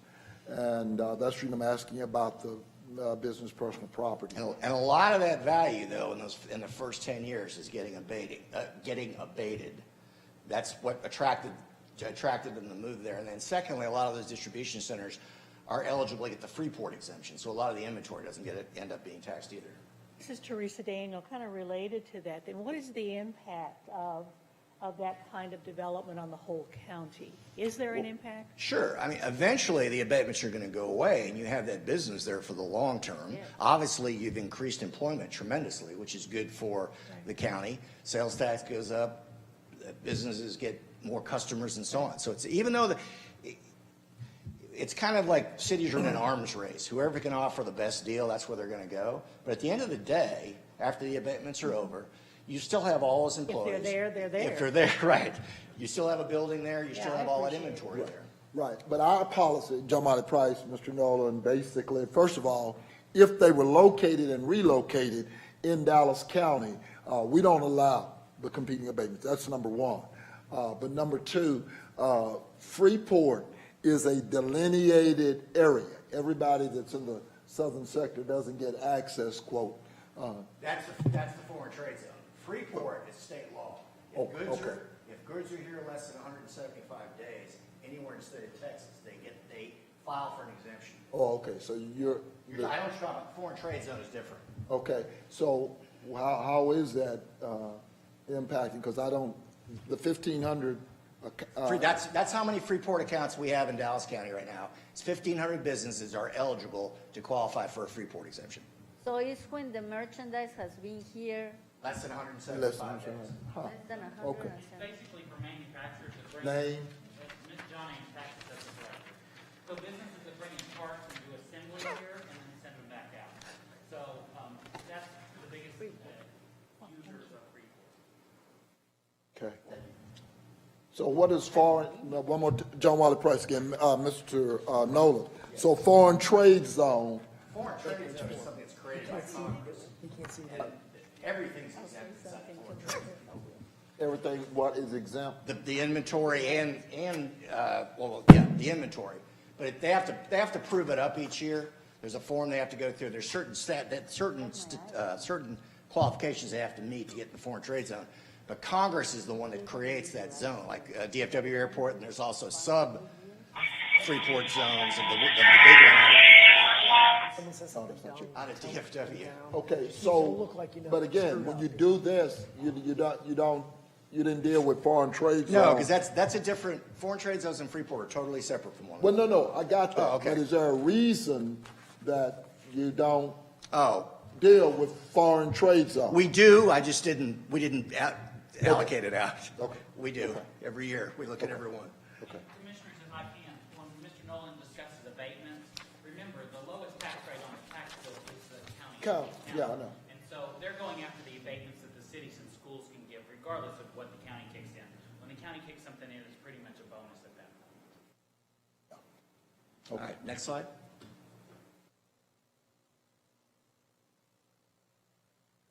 Again, we do, this is a chart that shows you how many personal property accounts in each city and school. See this? Mr. Nolan, you Still can can't see see there this or either. here. Yeah, that's all right. We're just gonna have to enlarge it. Yeah, I can't see it. It's comically small. I mean, It's I'm very sorry, small on yes. both. Thank you. We look at all personal property every year. All right, next slide. How big is worse than worse? Business personal property, as I explained to Commissioner Price, it just depends on what's going on in a particular city or school district, whether their personal property is going to be up or down. One of the things we did this year was extend the rendition deadline on May 15th automatically, so people wouldn't be subject to a penalty. The rendition deadline is normally April 15th. I automatically extended it to May 15th, so there won't be a lot of people would have been subject to penalty this year because of what's going on. So we took that into consideration. All right, next. Okay, overall, residential markets begun to flatten out, especially in the northern sector. Commercial markets accelerated, especially multifamily, industrial, and office. There's an office building that you could probably walk to from here that has a Tom Thumb in the bottom of it that sold for over $700 a square foot. We have never seen a sale like that. And again, that goes back to that lease fee analysis. Is that really a market value sale, or is it an investment? Is it an investment sale? Most entities will like to experience an increase in appraisal, assuming, and this year I put this in red, no major geopolitical and or economic issues arise between now and certification. So we always put that in there, but this year I wanted to emphasize that because it actually happened this year. Or again, a large loss of business personal property. Next. Next. All right. Market value increases. This year we had residential, we had 345,000 accounts that went up. Commercial, about 30,000 that went up. Personal property, about 30,000 as well. A total of 405,000 accounts increase in value out of a total number of accounts of about 820,000. The reason personal property on this slide, as I said, we were still processing renditions until last Friday when I made this slide. So that will probably, personal property will probably increase more than that once we process all the renditions. All right, next. We've already done the first mailing, so we've mailed 506,000 residential notices, 37,000 commercial notices. We'll mail about 98,000 personal property, that's all of it, for a total of about 641,000 notices. Next slide. Where are we right now in preliminary values? We released them yesterday, so all the tax units. Dallas County as a whole, let me start out with, Dallas County as a whole. Personal property was up 2.54%. Again, that's probably low because we haven't processed all the renditions yet. Commercial was up 21.77% this past year. Residential was up 6.6%. Overall, Dallas County preliminary was up 12.11%. That's where we are right now. Next slide. At what time? Oh, here's the calendar. Never mind. Okay. Here's our revised calendar. On April 23rd, we released our preliminary value letters, which by law we have to release by April 30th to all taxing jurisdictions. Our first mailing was on May 15th, which was last Friday. Our second mailing, we have a second and a third mailing. We're combining them into one. That'll be May 29th, and that's pretty much all business personal property. The first preliminary estimated value report, as we call it, the good one, was yesterday, May 18th, because the early one on April 30th, personal property is all, we actually put last year's values in there because the rendition deadline is so far away. Protest deadline will be they'll get a preliminary appraisal roll on May 28th. Protest deadline is June 15th for real property. It's June 29th for business personal property. Our ARB hearings, we hope to begin the third week of June. I'm going to talk about that in a second. We're required now by law, if we're not finished, if we're not certified on July 25th, this year being the 27th because the 25th falls on a Saturday, I have to provide you with a certified estimate of value, which I will on July 27th. Our new tax transparency website has to be up this year for the first time ever. It will be up on July 28th. We have to mail 820,000 postcards on July 30th, notifying everybody of the availability of that tax transparency website. And then hearings, right now, our goal is to have our hearings done at 90% on August 13th, and a week later we would certify the roll on August 20th. Now let me talk about that. Normally when we certify your appraisal roll, it's on July 25th, and we have less than 5% of values in dispute. When I say in dispute, what that means is someone's filed a timely protest, we haven't gotten to it yet. But as long as I have less than 5% value-wise, I can certify the roll. Last week at our board meeting, the property tax code allows the board of directors to pass by resolution a later certification date and more in dispute, and they've done that. So our goal right now, the resolution they passed, is that we can certify as late as August 30th with up to 10% in dispute. Now, as I said, our goal right now for that 10% is right here, August 13th. If, however, we get to 10% earlier in that, we will stop and certify the roll right then and there. And I will tell you, if we can finish most of our commercial hearings, we can usually get below the 10%. So there is an outside chance, and instead of you getting a certified estimate of value on July 27th, you'll actually get a certified roll if we can get through them as fast as we can. Next slide. ARB hearings, how many I guess hearing examiners, committees, how many do you have, number one? Are you increasing number two? Help me. Let me tell you what we're going to do this year. Normally, we have an ARB of about 110 members. We try to run anywhere from 27 to 28, 29 panels a day of 3-member panels. And we do all kinds of, I won't say tricks, but we do all kinds of scheduling things to make things go smooth. For example, Commissioner, if you had a 9 o'clock ARB hearing in front of panel 1, 2 other people probably had that same appointment, because we know by experience we have no-shows, or people will come in the day before the hearing and we'll settle with them. So that way we don't lose any hearing time. What we're going to do this year for the first time ever is we're going to have 1-member panels. We're going to conduct hearings by telephone. Right now the building's locked. We're working. We're taking phone calls. We're taking online protests. We're taking emails. Anything you could do that you needed to come in to do, you can do without coming into the building. We've been that way for a while. Obviously, and what we're going to do is when you sign your protest, it says that you're agreeing to a 1-member panel by telephone. And at the start of every hearing, we will read that into the record. If the taxpayer says, no, I want an in-person hearing, and I want a 3-member panel, we will probably reschedule them, and it won't happen probably until after September 1st. The average age of our ARB members is about 70 years old. They're mostly retired citizens. A lot of them have expressed a whole lot of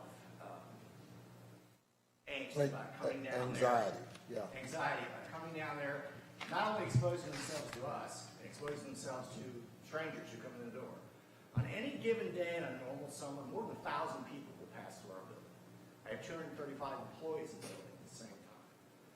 So what we've done during the lockdown, 2 weeks ago, we brought in everybody's supervisors and above, which is about 30 employees. And so this past Monday, we've staffed up again.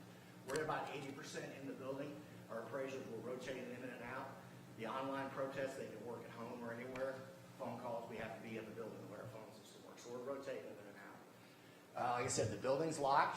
We've got a large bin outside, a lockbox to drop protests in. We have a table with flyers, exemption forms, blank protest forms, whatever you need. But again, I'm not in a position to let people in the building right now with my employees. I guess I got 235 of them, all of them younger than me, which I still can't believe. That's our plan right now. Now, obviously, when the ARB starts happening, that's an open meeting. I can lock the door, but I'll have to have someone stationed at the door, because if someone says, hey, I want to come in and watch a hearing, I'm going to have to let them in. We don't normally get people come in and observe hearings, so I don't think it's going to be a problem, but that's That option has to be there. That option has to be there, exactly. So that's where we are right now. This is Theresa Daniels. So looking at all of this, you're projecting that the certified roll will be delivered how much later than what it usually would? That's when it should be delivered, the 27th. Okay. Our goal is the 20th, so 3 weeks late. However, again, I'll emphasize this. Commercial tax consultants are somewhat reasonable this year, which They won't. they won't be. But if they are, I said we can finish the commercial hearings and all the protests. I could probably get, like I said, when we get to that, we'll check every day. When we get to that 90%, we're stopping and we'll give you a roll. And it takes a week to process the roll. So if I stopped on August 1st, you'd have it on August 8th, that's 7 days later. So John Ames, tax. So what's the impact Yeah. on us? So here's the deal. When Mr. Nolan stated earlier that he can certify up to 5% in dispute. Historically, he has certified at about between 98.5% and 99%, which means you only have 1% dispute that will come later to the tax office on a supplemental roll. This year, he's been given authorization by the board to certify it up to 90%. If he can get to that 90%, that's great. We'll use that certification number. If he can't, he will give us an estimate of values. The tax code does allow us to go ahead and calculate tax rates. You can propose and adopt tax rates based on that estimate. The biggest rub is that even if he gets to 90%, we now have 10% of all the value, which could equate to much more than 10% of actual parcels that did not come over on our original certification. Those will be coming over on future supplements. It's particularly if Mr. Mullen, like he says, the commercial properties come over. One commercial property could be 0.5% of the entire roll. So if he settles that property, that helps him get to his percentage of value, but it doesn't get anywhere near his percentage. Do I need to use my phone? No. Doesn't get anywhere near, sorry. Ken, Yes, Judge. Clay Jenkins here. Hey, Ken, and I appreciate your efforts in talking to the governor, and I've talked to him one-on-one about this and sent emails without success. But let me ask you, it's very, and I'm not critical of you or your team, but it is very disturbing, right? That at a time when people's homes are worth far less than they were last year, and they seem to be going down. When I talk to realtors, what they tell me is that it's harder to sell things, and they may not be taking the price down on their website, but they're having to negotiate, 10 and 20% below their asking price. And that's just the beginning of what's happening. Today in the So morning. I'm thinking about those folks that their home is worth $200,000, $250,000. They've never done one of these protests before. But would you agree with me that this would be a good year for people to do those protests? Judge, come on. You don't need to be listening. That reminds me. What would be the easiest, Kim, what would be the easiest way for a person of limited means who doesn't have a year, every year protester like these commercials and millionaires have, a person who hadn't done this before, what's the easiest way for them to file that protest? Call the number that's on the notice, talk to an appraiser, and we'll either work it out or we'll give them easy instructions on how to file the protest. When they get their notice, they already have the protest form with them. All they have to do is tear it off and send it back, but we would encourage people to contact us first. As far as home prices, while I was waiting for the meeting to start, there's an article in the Morning News today that says even though the number of sales is down somewhere 27 to 30%, the median price of a home is actually 5% higher in DFW today than it was a year ago. So home prices have not, the number of transactions has fallen off, but home prices heretofore have not fallen yet. Our biggest losses will be on the commercial side. I will tell you that tax consultants will come in on hotels and restaurants, and they're going to ask for, we've already seen some of their protests, they're going to ask for 50% off of the 2018 value, which is ridiculous, but they're going to ask for the sky. So that's what we're faced with on that side of the coin. And you don't normally lose that much value on residential during the summer. Commercial, especially when you raise it as much as we did, there's a lot more to work with. You'll probably, of that 22% increase, you'll probably lose 50 to 70% of that increase. But again, you'll still end up about 8 to 10% high on the commercial side. This is THERESA Daniel. I still have a question about the timing of all of this. What is the impact on Dallas County moving back when we would receive a reasonable figure of the potential tax amount that we can count on? We still have a budget to put together. And so the question becomes, can we work with that 90%, knowing that the only way is up to a certain degree, right, if we're missing the 10%? There's two numbers you get. Let's just talk about the accounts that are in dispute. I have to tell you, one, how many there are, what our value is, and what the taxpayer's value is.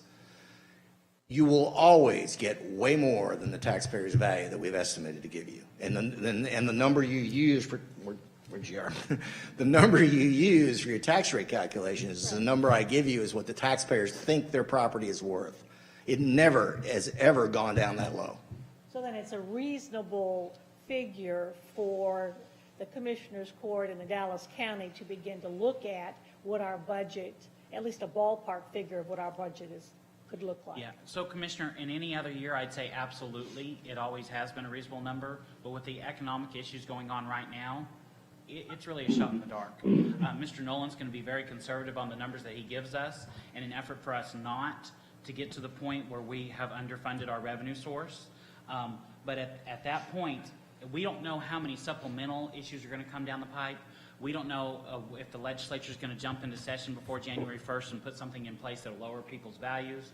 There's all kinds of economic things that we hear, all kinds of rumors, and we don't know how any of that will impact us in the future. And that's the geopolitical changes. That's why I put it in red.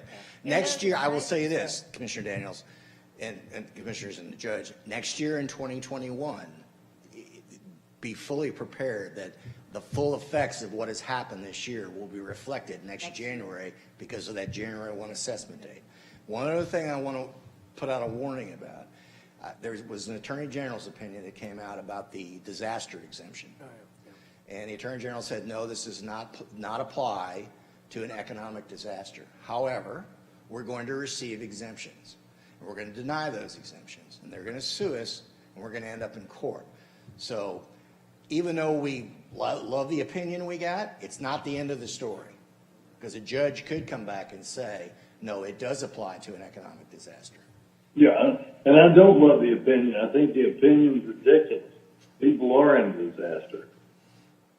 Well, and let me just finish what I was saying earlier, Commissioners. Unfortunately, I wasn't here at the microphone. And that is, you know, even though Mr. Nolan has a great job of making sure that we get 90% of our values certified, that doesn't mean we have 90% of those parcels. So historically, when he certifies the tax roll at 98.5%, we have anywhere from 15 to 20,000 parcels that are still held back that we get in the supplemental status. If the commercial values help him to get to 90%, we could have upwards of 50, 60, 70,000 parcels that won't be released to us in July, and they'll come to us later. And that's where the workload comes in for Dallas County. In addition to that, I mean, people won't be getting their tax bills as early as they normally get. We normally shoot for getting those tax bills out the first week in October. This year, we're hoping to get them out by the last week in October.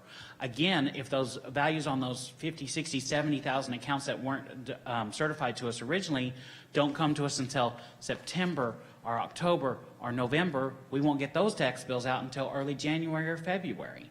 And so we do think that there will be an impact and slowing of revenue coming in this year. We don't know how big it will be, but we do believe there will be one. Okay, Yes. John Wiley Price. Mr. James, does that move the deadline? No, it does not move the deadline. When we get an account in dispute, they still have, for example, if I get those certified records, I'll mail them out in October, and they have until January 31st to pay them. I got that. But if I get a supplemental account, and it's a value in dispute, they get it settled, and he sends it to me in mid-January, I will mail that bill out, and I will give them the rest of January and all of February to pay without penalty. They don't get the 4 full months because they've already had it from October to January. We'll give them an additional month with a full 21 days in it to pay that without any penalties. This is THERESA Daniel with a follow-up question on this, too. Property taxes are a very large percentage of the funds that, for our general operating funds for Dallas County. With the looking at the delays, for one thing, and secondly, the potential of a lower collection rate.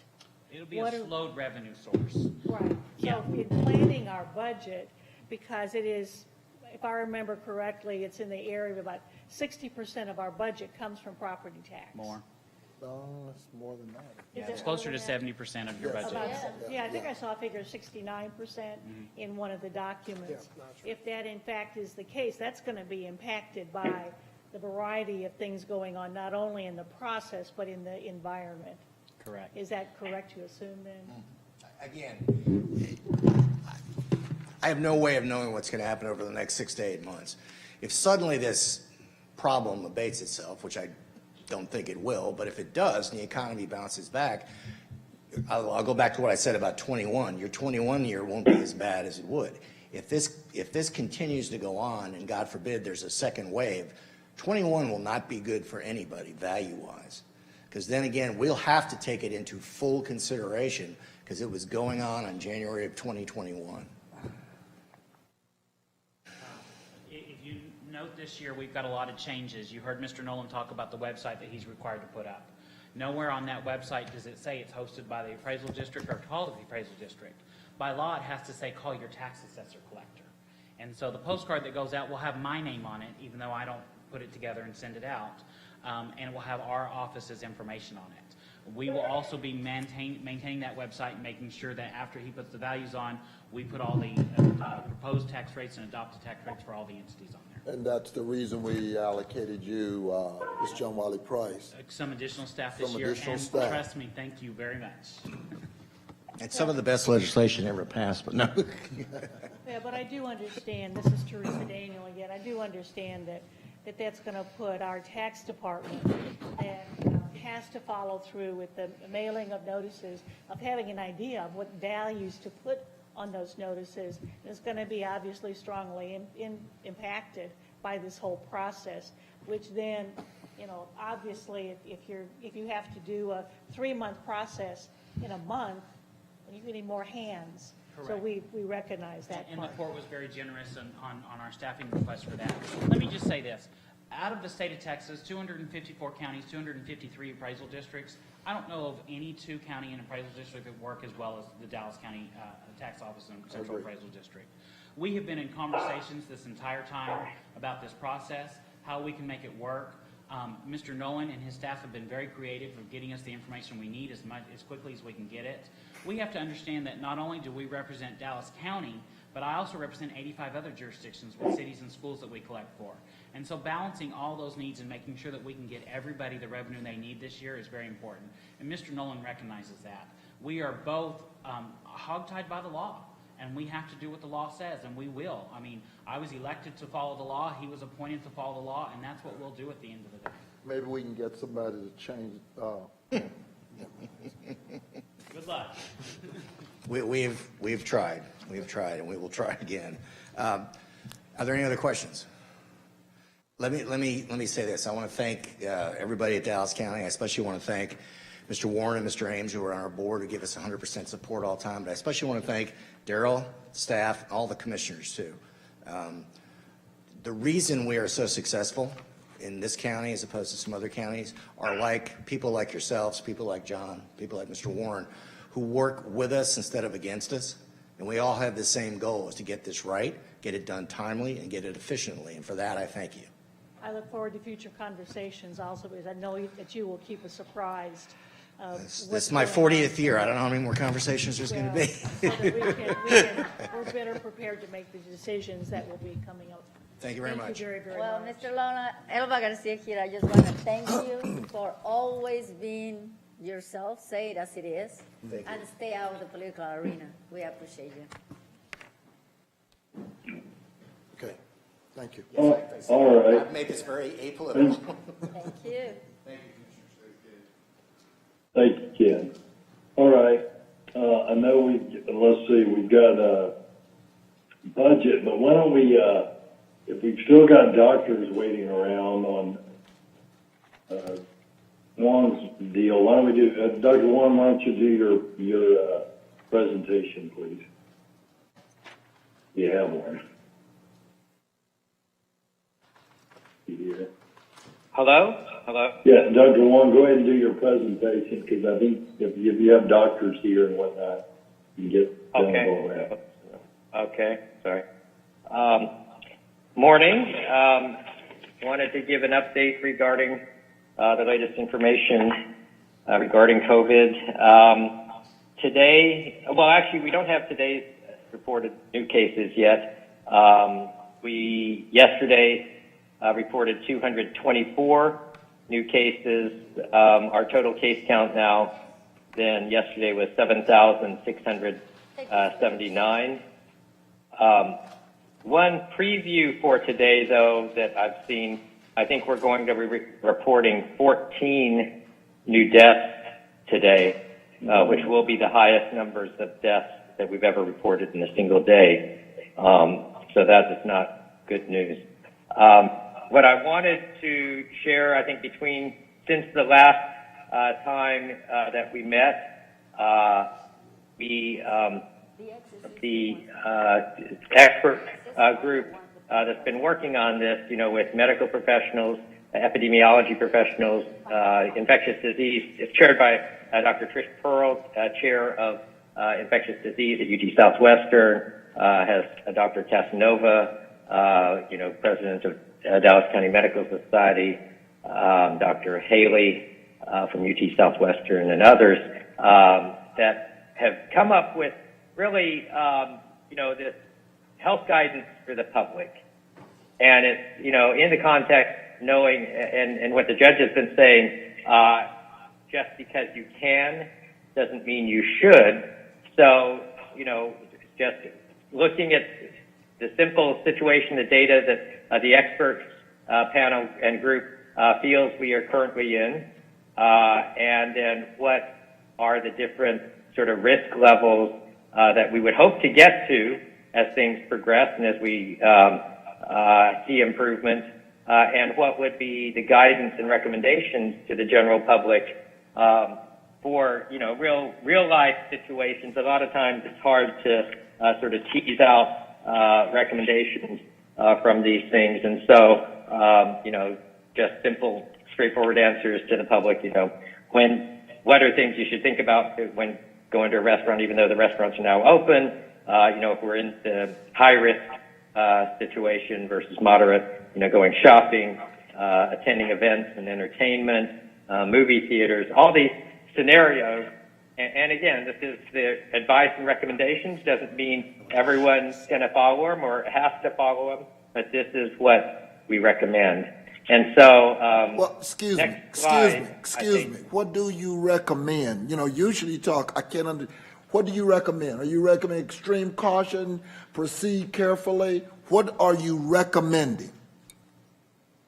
John Wally. So currently, right now, and this is based on, the guidance that came, all of the guidance that has been seen, whether from the White House, any recommendations were that really before we start moving and opening things up, to see 14 days of consistent, steady declines in some of the indicators. And that's what I'll share with you in just a second. Some of the indicators that this group also recommends monitoring, whether it's new hospitalizations for COVID, new ICU admissions, the overall hospitalizations and ICU occupancy for COVID cases, and then also like the death. And so, this is what we all want to see. It's the data. We were looking at all the different data sources we have. We want to see 14 days of declines in these indicators. And when we see it, then we'll feel comfortable. Yes, it's now, the indications are we can move to that lower orange level. Thus far, when we've been looking at the data, we don't see that trend. So that's why this group, we feel we are still in the red zone, the stay home, stay safe. Again, that's our recommendation. That's the advice from the experts. That's not okay, well, Dr. Wong, this is THERESA Daniel. May I make a suggestion? In looking at the 4 blocks of the coded, the red, orange, yellow, green, I see that there is a triangle that is above the red section. If there would be a way of really emphasizing that is your recommendation. It takes a minute for you to see the little white arrow, maybe outlining it in a darker color, of bolding the words there, of something that would indicate stronger, so that there is no doubt which one of the 4 colors you are recommending. It's just a suggestion.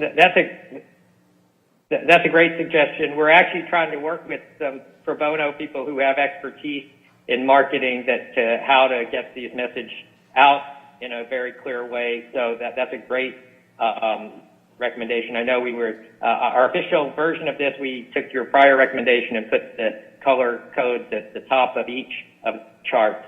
Although some of the ones that are out there don't have that modified one.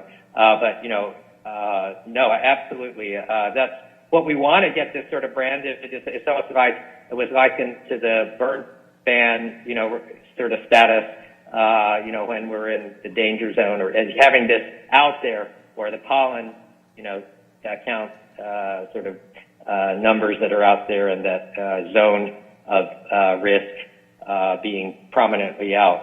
So that's a great point, and we'll try to do something like that, make it more clear. And, you know, we'd love for everyone to be putting this out on your own webpage. Here's where we currently are, where we think we are. And again, all of us want to be able to move to orange and yellow and ultimately green, but just based on looking at the data only, we feel that's where we are. I do have an update. I think we're going to be reporting 225 new cases today, so that it will be our official count. If I can go to the next slide. This is, you know, the sample of some of the recommendations from the report. And again, based on which color category we are in, what we're recommending, what the expert panel is recommending that the general public do, because there's a lot of confusion out there. And again, under the, you know, again, what the judge has been saying, just because you can doesn't mean you should. But not everyone's going to follow it, but this is what the advice currently is. So, as I mentioned, you know, to move from one risk category to the other, you know, we're looking at various indicators. You know, I know at the last Commissioner's Court, we talked about, you know, how some indicators, whether it's number of new cases that, you know, I just reported at 225 or something, can be dependent perhaps on amount of testing that's out there. So we're really trying to look, and we look at all of the data, and there's a lot of different data sources. There are limitations to some data sources. Some of it takes longer to get updates on the numbers, so they're not as timely. One of the key sources that we're looking at comes from the North Central Texas Trauma Regional Advisory Council, where they get daily reports from all of the area hospitals on numbers of new admissions, you know, COVID confirmed cases in the hospitals. And so these are what I'm going to go through right now. We are, you know, that's one, again, we're looking at multiple data sources. This is one of our most timely because they're reported every day by noon. The numbers are synthesized then and provided by a little later in the afternoon. You know, there are limitations to any data source. I think one of the things is that we see is on the weekend, some of the hospitals then don't report. They don't have staff or something to do that. So the weekend numbers drop down. And so we have to look at that and recognize what some of the limitations are. But so I'll just quickly just go through some of those indicators. If you could go to the next slide. This is So Teresa this Daniel. Dr. Yeah. Wong, could I just make the comment? I really appreciate the efforts put into this guide because, as you said, there's a lot of confusion out there, and that the amount of information that has been included in this for a lot of our daily activities, I think, is very demonstrative. And then using the color-coded is a good way, in my mind, so that it's easier to understand and just projects a lot of good information with strong recommendations. So just thank you to whoever, you know, put this together. I'm sure it's a big team. But thanks for doing it, because I think it'll be a great assist in helping individuals make the decisions that we have to make.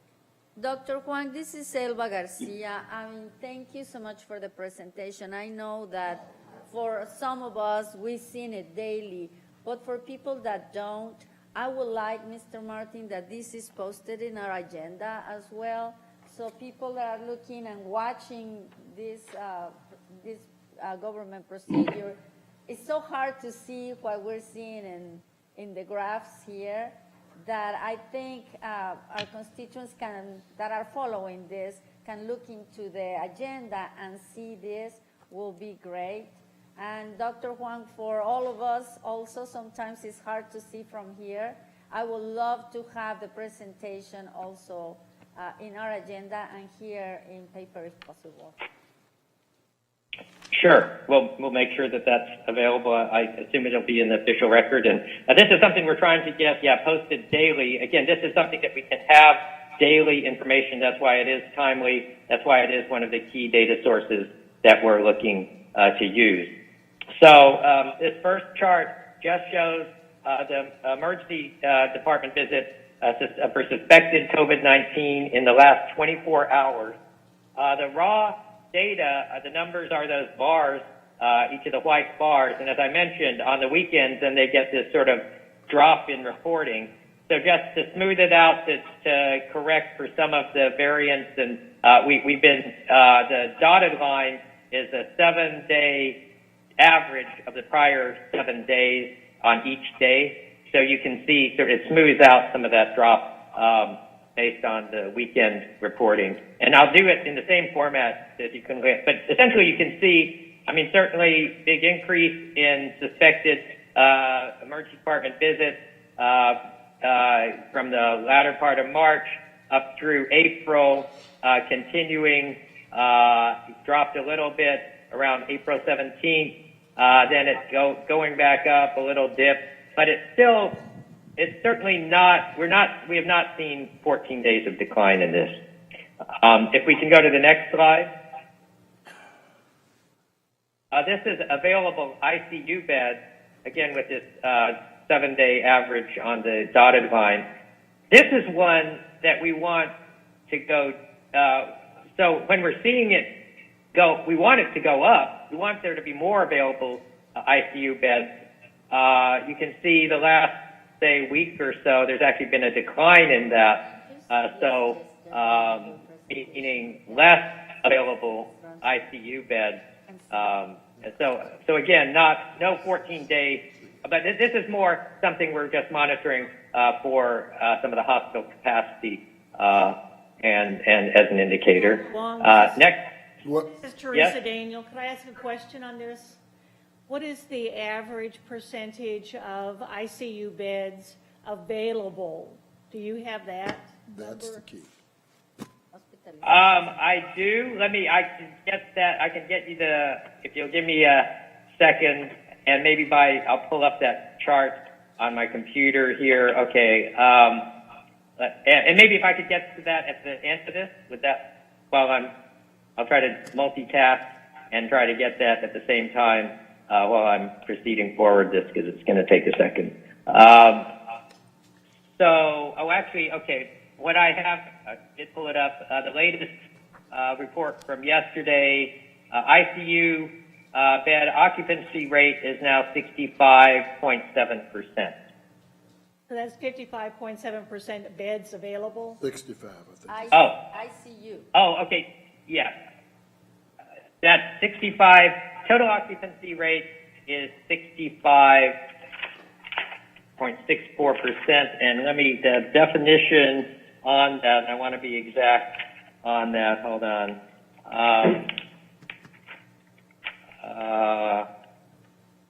Sorry.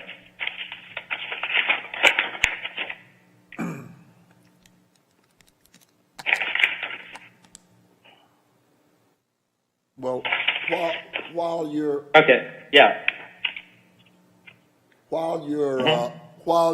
John Wiley Price, while you're doing that, when we first started filing these graphs and models, ICU was a big indicator in terms of where, we are in terms of management, et cetera.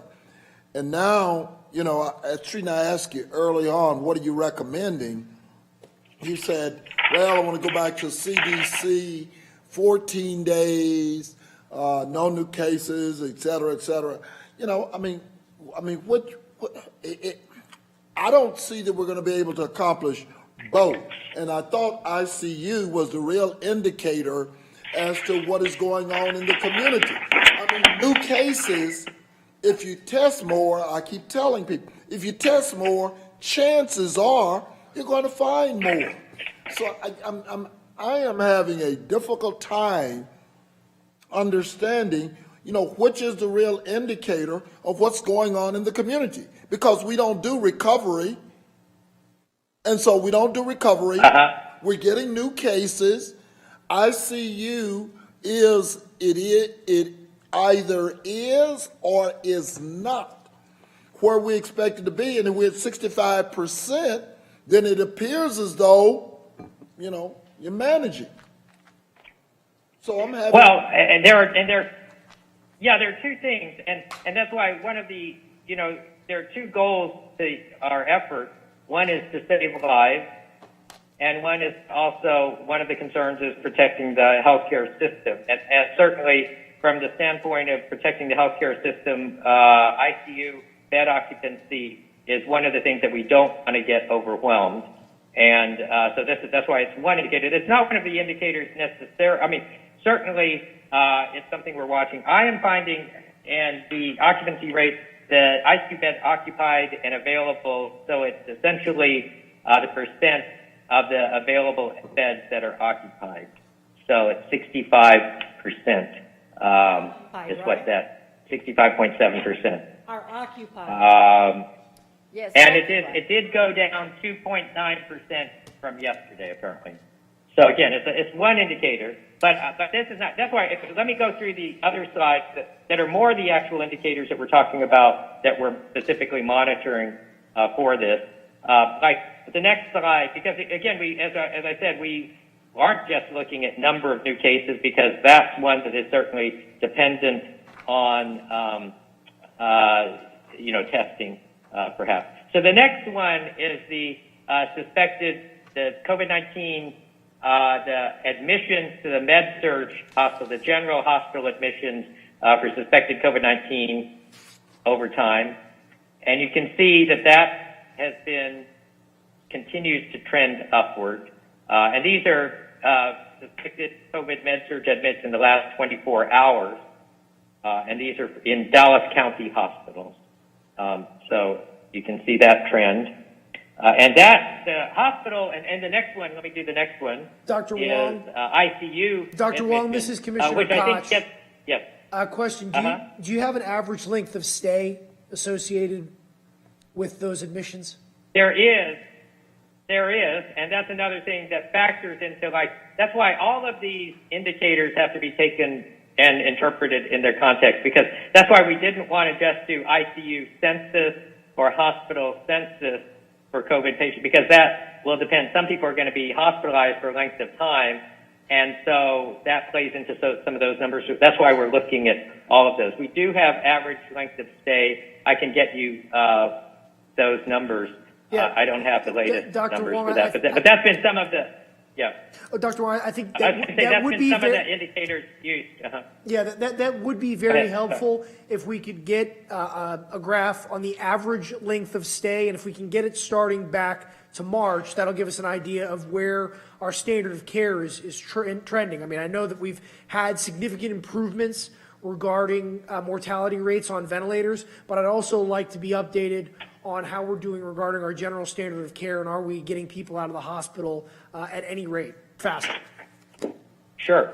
And I will say I'm aware that several of our hospitals in our community have been participating in some of the clinical trials, and some of that they felt has been positive experiences. And actually, I know some of the other physicians are on now and can probably provide more about that. But I think that what I was hearing, are some of our area hospitals, and in particular Parkland, has been very successful compared to many other hospitals and other places at really successfully getting some of these severely ill patients to recovery with lower mortality rates than some other settings. But yeah, we can definitely get you more information on that. But I did want to say, again, this chart that's showing the ICU admissions for suspected COVID-19 patients within the last 24 hours is more of an indicator, again, more severe illness that's less dependent just on testing capacity or testing activity. But again, you can see this one indicator has been sort of level really for the last week or so, certainly. But certainly not no 14-day decline that we've seen in this. Next slide. So these are the hospitalizations, the lab confirmed COVID-19. This is more the census of the confirmed cases that, again, would be more dependent and on the length of stay and things. And this is the numbers then that are hospitalized for COVID-19. And you can see those numbers have been essentially still steadily increasing on that trend. Next slide is then those in the ICU, again, current lab confirmed ICU hospitalizations, which has been, again, pretty flat and level. Maybe a slight decrease lately, but certainly no 14-day decline. And then the last slide I have is for our reported number of deaths that we've had. You can see, and again, this is hot off the press. I think we're going to be reporting 14 deaths today, which is higher than we've had reported on any single day throughout this whole situation. Doctor, please, John Wiley Price. I continue to see us stoking this. Okay, so you have 14 deaths. I mean, I haven't seen the profile of those, but it still doesn't. Once all, and I don't know who else is on the call from the medical side of the aisle. We were told that the real indicator, I'm going to keep going back to it, was going to be ICU beds, ventilators, being overwhelmed, etc. And at 65%, I know you're managing and looking for the hospital, but that doesn't seem to be overwhelmed. And it doesn't seem to be where the, quote, indicators or predictors or the models are going to have us. And so, I mean, my colleagues may not be, but I'm confused. I mean, like I said, we're going to get more positive tests if we keep testing. So, but I'm... Well, I think the concern, and for a lot of the physical distancing, the, stay home, stay safe, all of these efforts are to also decrease infection and transmission. I think there's been, some, again, in the principle of just because you can doesn't mean you should. And so we're looking at it just, really focused on the data because it's not just about protecting ICU beds and that. There's been some statements, opening up just means that you have enough ICU beds to take care of you. Well, that's not what we want. We want really, we're trying to save lives and severe illness too, and to prevent and minimize that. So the effort isn't just when we say, oh, well, we've got enough ICU beds to take care of more people, that we want to say, yeah, we can open it up and we're happy if more people get sick because we've got enough ICU beds to take care of you. That's not the goal. It's really to try to prevent death and minimize illness. And we don't want, it's a good thing if we've got ICU beds available, and we shouldn't think that's a bad thing and that we need to fill them up.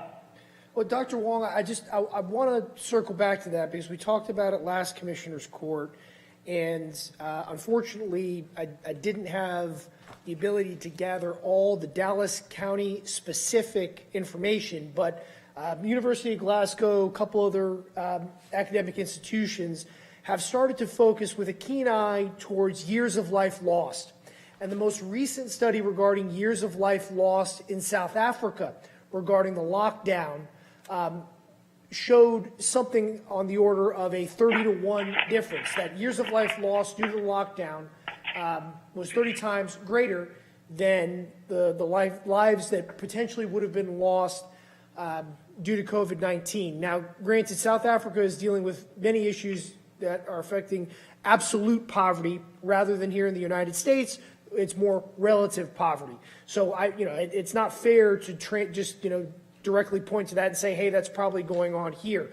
But what studies have we done regarding years of life lost due to depression, due to other ailments that have been largely in lockstep with economic disasters in the past? I mean, we have the, a good amount of study that took place after the 2008 crisis that there was a steady kind of dependent, very highly correlated spike in substance abuse related deaths and depression related suicides. So what studies have we done regarding Dallas County in years of life lost due to the economic damage versus years of life lost due to COVID-19? I will say that we have not, it's only been about 2 months that we're talking about. We have not done those studies locally. It's a great point that you're talking about again, and those are certainly very important issues to look at. At this point, we are still, trying to respond to the situation and looking at some of these other measures more immediately. I know that there is some researchers out there that are looking at some of this. We have not been able to do that thus far. So the only thing I want to caution then is that, when you talk about the absolute imperative to save lives and prevent death and prevent illness, you're not talking about preventing all death and preventing all illness. You're talking about preventing COVID-19 related death and illness. And, there is a great blindness right now to the other forms of death and destruction that we are necessarily unleashing on our population. And I'm not saying that, you're hiding the ball or anything, but it's important in the public discourse for people to realize that we are trading lives. And hopefully we're trading it in such a responsible way that we're not giving way to more death. But there's increased information, at least from other parts of the globe, that the trade that we have made leads to greater death and suffering. And I hope that we're going to start really quickly tallying the death and destruction from the economic fallout, or else we're not making the right public policy choices if we're just blinded by just focusing on COVID-19's deaths. And Well, Bill, and I agree, Bill, yeah. can I jump in on that Sure. real fast? Because that states a patently false narrative, all right? We are not choosing, this country, this governor, this county is not choosing to deal with a COVID pandemic. And there's nothing that this county or this country is doing that, look, to the extent that people are depressed because they're losing their jobs, to the extent that they understandably are having strife and problems, that's not going to be changed if the governor says, everybody go to a bar tomorrow, we're 100% open. The only thing that's going to fix that is us to get a vaccine. So the idea that the county is somehow pulling levers, or that the governor is pulling levers where we're choosing between harming those who suffer from depression or harming those who are vulnerable to potentially getting COVID, is just a false narrative. The reality is COVID has put us in that situation, not the governor, not the county, not President Trump. The reality of this is COVID has put us in a situation where people are not working, getting sick and dying from COVID, having stress, having family turmoil, all the things that you're talking about. But none of that was done by Dr. Huang or by Governor Abbott or by me or by...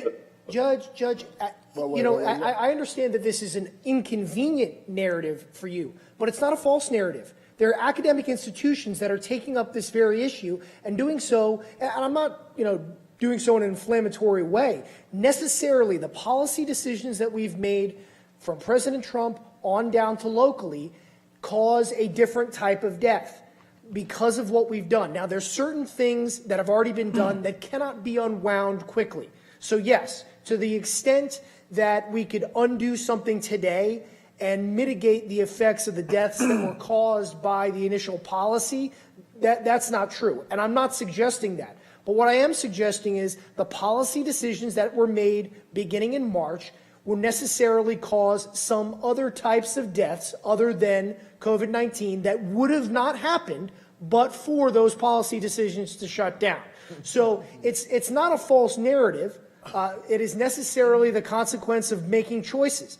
And now we're getting to a point where at least academic institutions are able to better gather the data and better gather the effects of prior crises like '08, like other depressions and recessions. We've seen the effects on the geographies in the United States of America, and we get a clearer idea of what happens when people are immediately thrust into poverty or thrown into greater poverty. So I'm not asking for something that paints a I'll false let picture. the doctors Judge, answer that. Judge, But the Judge. idea, Commissioner, that if you had to wait 2 or 3 weeks to do safer at home, people would not still have lost their jobs, would still not be in the situation emotionally and economically, only worse so, is in fact a false narrative. But I don't want to argue with you about it, but if we've got doctors on the line, when Phil gets to that point, I'd love for them to weigh in on that issue. Well, Judge, let me jump in here. Don't want to accuse my my colleague from joining me in my fourth in the fourth passed amendment of the resolution, but that's basically what we were saying. Without regard to those persons in the community that live in pre-existing conditions and were vulnerable to any outbreak of disease before COVID-19. I think what he's basically saying is, COVID-19 has become kind of a convenient train for people to jump on. That's what concerned me so much about this whole CDC. All of a sudden, they've been talking about the same 5 zip codes in this county for the last 2 decades. Pre-existing conditions. Who are the people most vulnerable? People with pre-existing conditions. Had nothing to do really with, COVID-19 or any other outbreak. Disproportionately, disparately impacts those individuals. And so I think that's what he's saying when he talks about the South African piece. COVID is convenient now, but that's what we're saying. Don't just lump it. I think he's asking for an extraction, and we're not seeing that. That's kind of like what I said to Dr. Wong kind of yesterday about another issue that we passed regarding the most impacted communities with, quote, asthma. What does that do? What's the death rate with regards to those communities? That's all he's saying. Separate them out, and nobody's doing that. The same reason. Last thing I'm going to say, I've been asked by constituent after constituent, how many people are recovering from COVID-19? We do the test. We see them go through. We see one every once in a while in the media. A first responders, a doctor, someone's come out. How many people are recovering? We don't keep those statistics. So, it is kind of one-sided in the stoking of what's really going on. That's all we're saying. This is THERESA Daniel.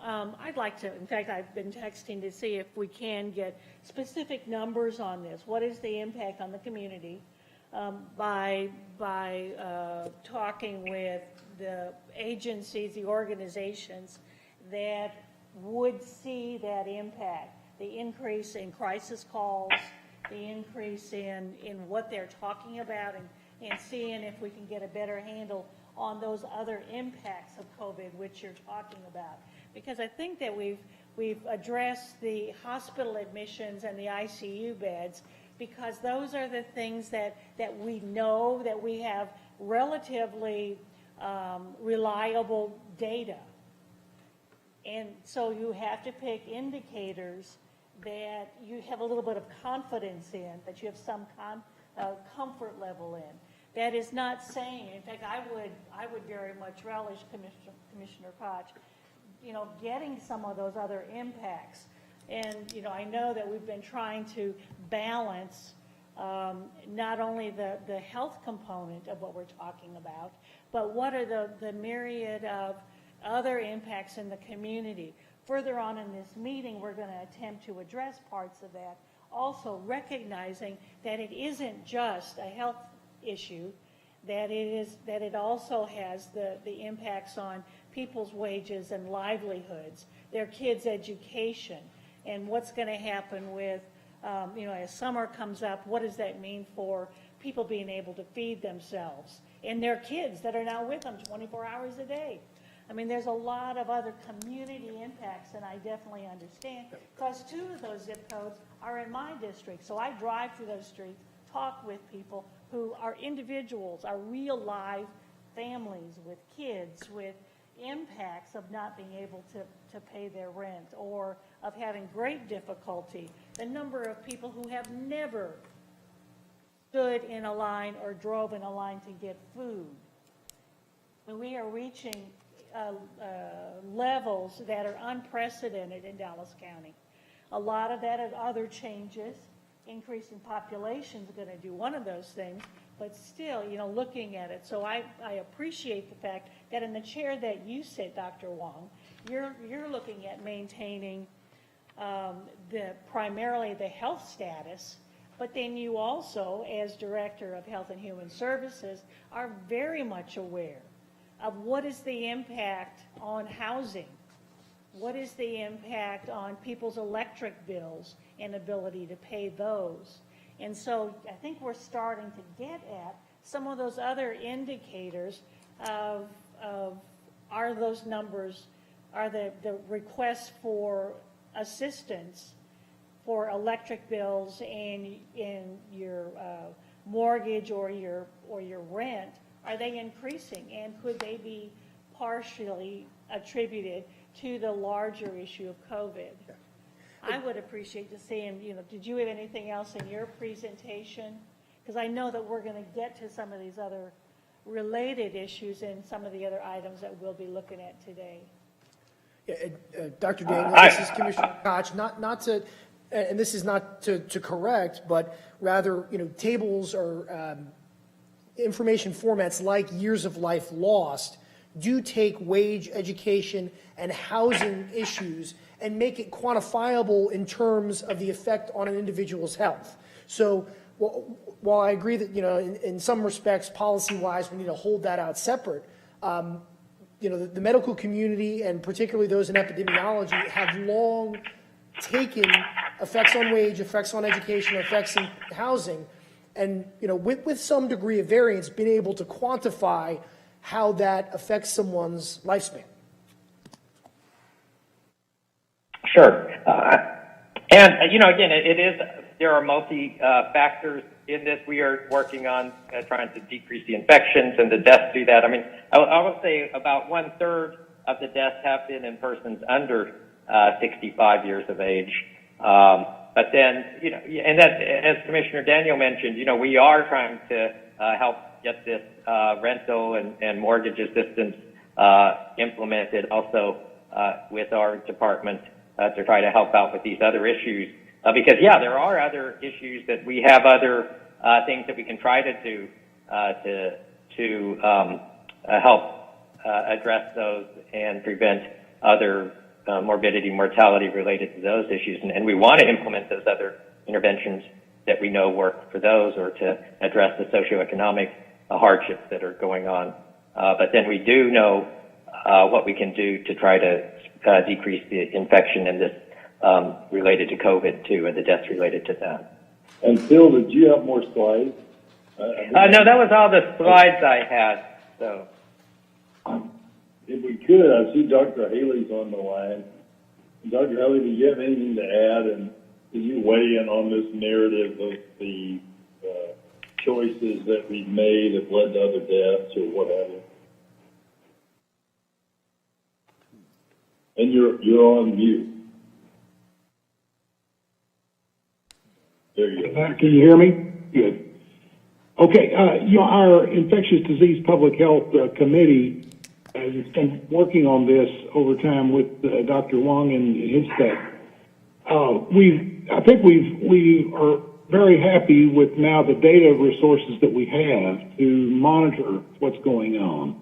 I'm still working on that, but we got a really good view of what's happening, and it's very clear from those data that at this moment we are still sort of on a plateau. We've been on a plateau ever since we started the social distancing. We arrested that catastrophic increase and settled back down to a plateau that's at a fairly high rate of new cases. I mean, 150 to 200 cases, new cases of disease a day is a pretty brisk epidemic still going on.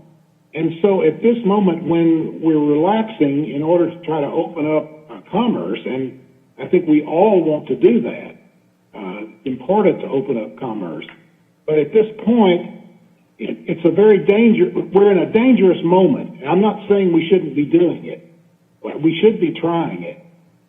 But we're in a dangerous moment, and people need to be warned about that so they can take precautions. And I would really emphasize that we, the County Commissioners Court as leaders, we really need to emphasize with good, effective messaging that masking in public is probably the most critical thing to do right now, because that rather effectively prevents transmission to other people from individuals who may be infected and don't know it, and can be spreading this thing, because that's probably the way that these cases out there are occurring, or people who are just disregarding the masking and going about their way. So this is a dangerous moment. We're trying to open up in the face of a still brisk transmission going on out there. So anything we can do to give messaging to encourage our citizens to protect themselves, to protect others, I think is just crucial. Well, again, Dr. Haley, John Wiley Price, I hear you guys come on and you kind of mix and match. What are you suggesting? I'm sorry, I'm suggesting about opening up? Yeah. What are you? We know the 6 foot distancing. We hear all of that. So what are you, in light of where we are? Well, and I'm going to tell you, I'm one of those people that definitely thinks that some of the public has good sense. They will manage with their pocketbooks, etc. Tell me what you are suggesting at this moment in history. Yeah, I think we're all pretty much on the same page here in recommending and agreeing that we can open up businesses in a staged manner. Though there are certainly some businesses that can open up very safely, others moderately safely, but others it's probably difficult to control things. So I think a staged opening of businesses while we monitor what's happening to the number of hospitalizations and ICU admissions. Those are the best indicators. See that? There we go again. Monitor those while we carefully open up and see if we can't get away with opening up.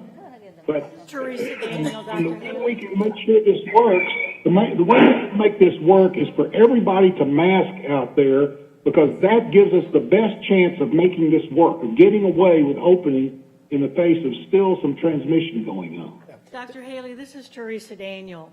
Part of this is, I think that you have been collecting the information and tracking the positive COVID, where those people are and what the transmission rate is. And one of the points you'd be looking at is that that would not be on the increase. And so there's a calculation that you can make that would indicate a faster transmission and more than what you would want to have in a community, which to me says if it's spreading too fast, we ought to know about it. If we're maintaining it by wearing masks and washing our hands and 6 foot and hygiene methods, then we can know that we're maintaining it. Do you have any kind of an idea of what that transmission rate is? Well, the key is looking at the trend, and right now the trend is level. We're staying at the same rate. What we're afraid of and what we're watching for is for those graphs to start increasing day after day. They're not, fortunately. And we're in a really good position now because with a really great cooperative effort among the hospitals and the medical society and the public health community. We've got a great cooperation. We now have daily statistics that we can look at day to day and see what's happening. If we see several days of an increasing trend, it'll be a danger signal.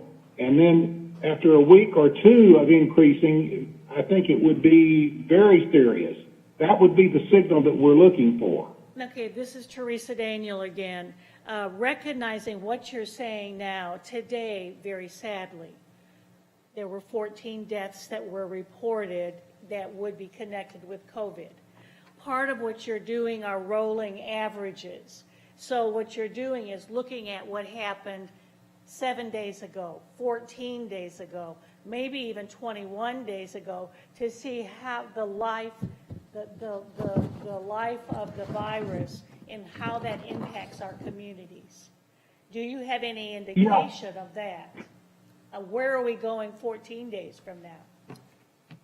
Yeah, very good question. First of all, the number of deaths, though tragic, is probably not our best indicator of where we're going right now, because I think a number of these deaths we're seeing right now are people who have been in the intensive care units at the various hospitals for a long time, for a month or more. Thank you.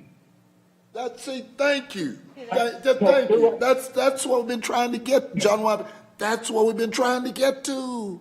I'm glad somebody's forthcoming about it. Mr. Price, yeah, you're right that the deaths can go up or down, and it's really not an indication of what's happening maybe even in the last few weeks.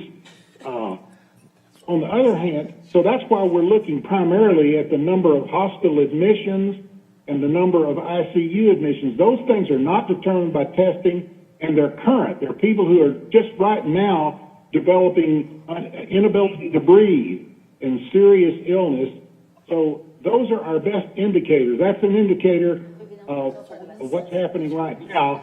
Okay, thank you very much. I appreciate that interpretation. You made it all clear. Right. You validated. Thank you. That's what we've been saying.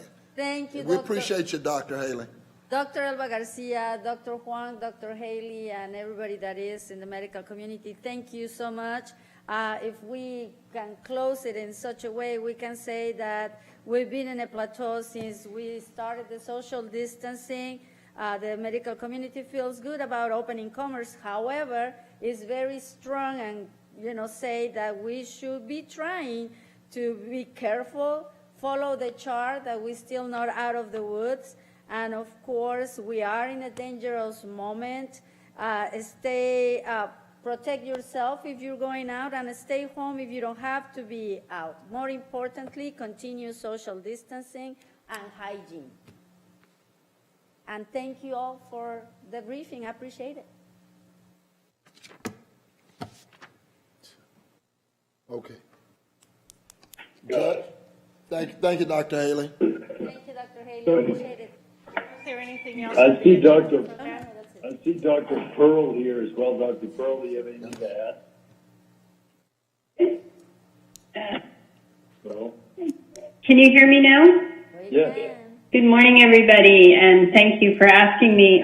Honestly, after just hearing what all of you said, I feel like you really have seized the challenge that we have, and if we can communicate as a group that, yes, we're going to keep on moving forward with economic recovery, but we have to be mindful of what we can do as individuals. That's the most important message that all of us can send, is just really being on the same page with you all moving forward. And our commitment of our committee to you is to make sure that as we watch these trends and watch the data, that we will be very proactive in bringing that forward if we see something that suggests we're going in the wrong direction. Thank you, Dr. Pearl. Thank you, Dr. Pearl. And I think lastly, I saw in here Dr. Casanova Dr. Casanova, anything to add? No, not a whole lot to add on what my other colleagues have already shared. To Dr. Haley's point again, to drive home the point, we really are focused on hospitalizations, ICU admissions, understanding that regrettably a percentage of those downstream will result in death and lives lost. So to echo his point, if we can, as a unified society and county, promote wearing a face mask, which gives us the best opportunity as we embark into our community to make this as effective, as safe, as successful as possible. That's quintessentially important, along with hand hygiene and keeping that physical distancing from each other. Thank you, Dr. Casanova. Thank you, I'm just Dr. amazed, Casanova. John Wiley, I'm just amazed we're still telling people about washing their hands here. Anyway, I still okay. think people have to brush their teeth.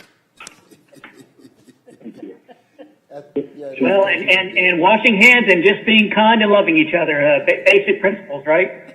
30 years, okay. Got it, Dr. Casanova. Thank you so much, Dr. Garcia. Thank you all. Toothbrush. Yeah. The toothbrush. They're in my office anytime.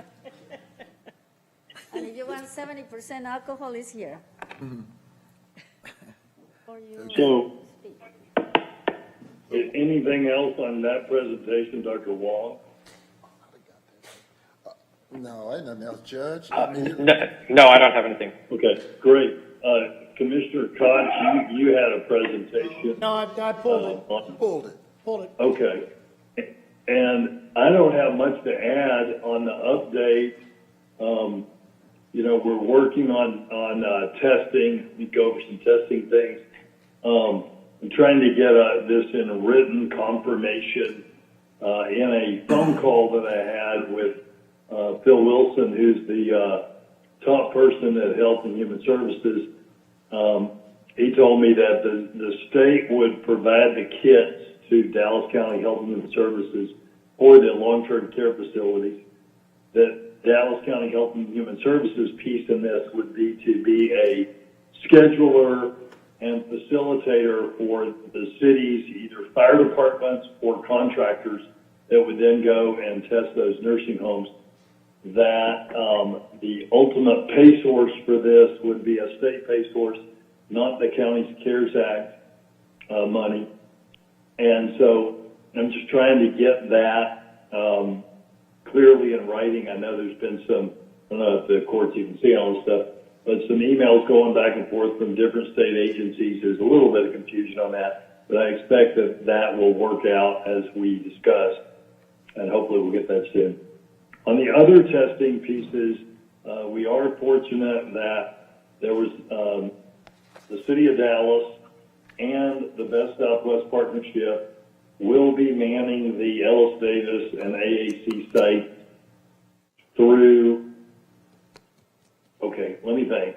Did they agree through, help me out, Phil, did they agree through June 30th on both, or did they agree through, I know we're leaving Ellis Davis open until August 1st, but did we get an agreement from the Best Southwest to man it until August 1st or till July 1?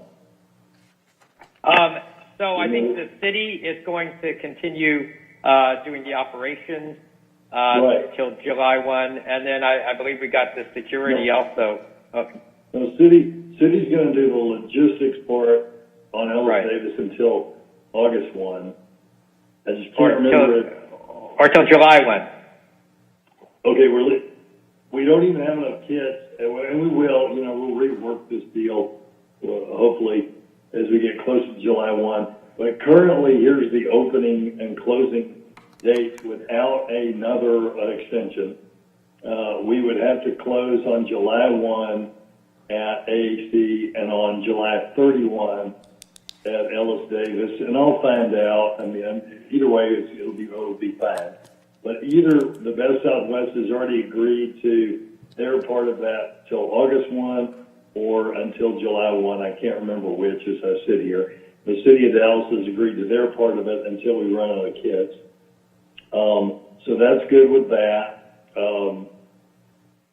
Since we were here last, we've had seven more sites open up. 6 of those are Walmart sites. There's one, I think, in every one of your districts, or maybe more. Those sites are over at Bachman Lake by the rec center for a Walmart, up in Carrollton near the border for a Walmart, Rowlett Walmart, Garland Walmart, DeSoto Supercenter Walmart, and the Senior Mall. Phil, where's the other one? Oh, Coit Road, way up past 635, Supercenter Walmart by the Saltgrass and the Macro Center. And then we got a Kroger partnership with City Square basically at the cottages, City Square area right there. And those are mobiles. And we have a mobile clinic that our last day was, we'll have a mobile clinic every 8 days. It's a state-sponsored mobile clinic. We just did 2 days in Tony Rose's district at the Catholic church where her father was buried. I don't know the senior mom. Holy Cross.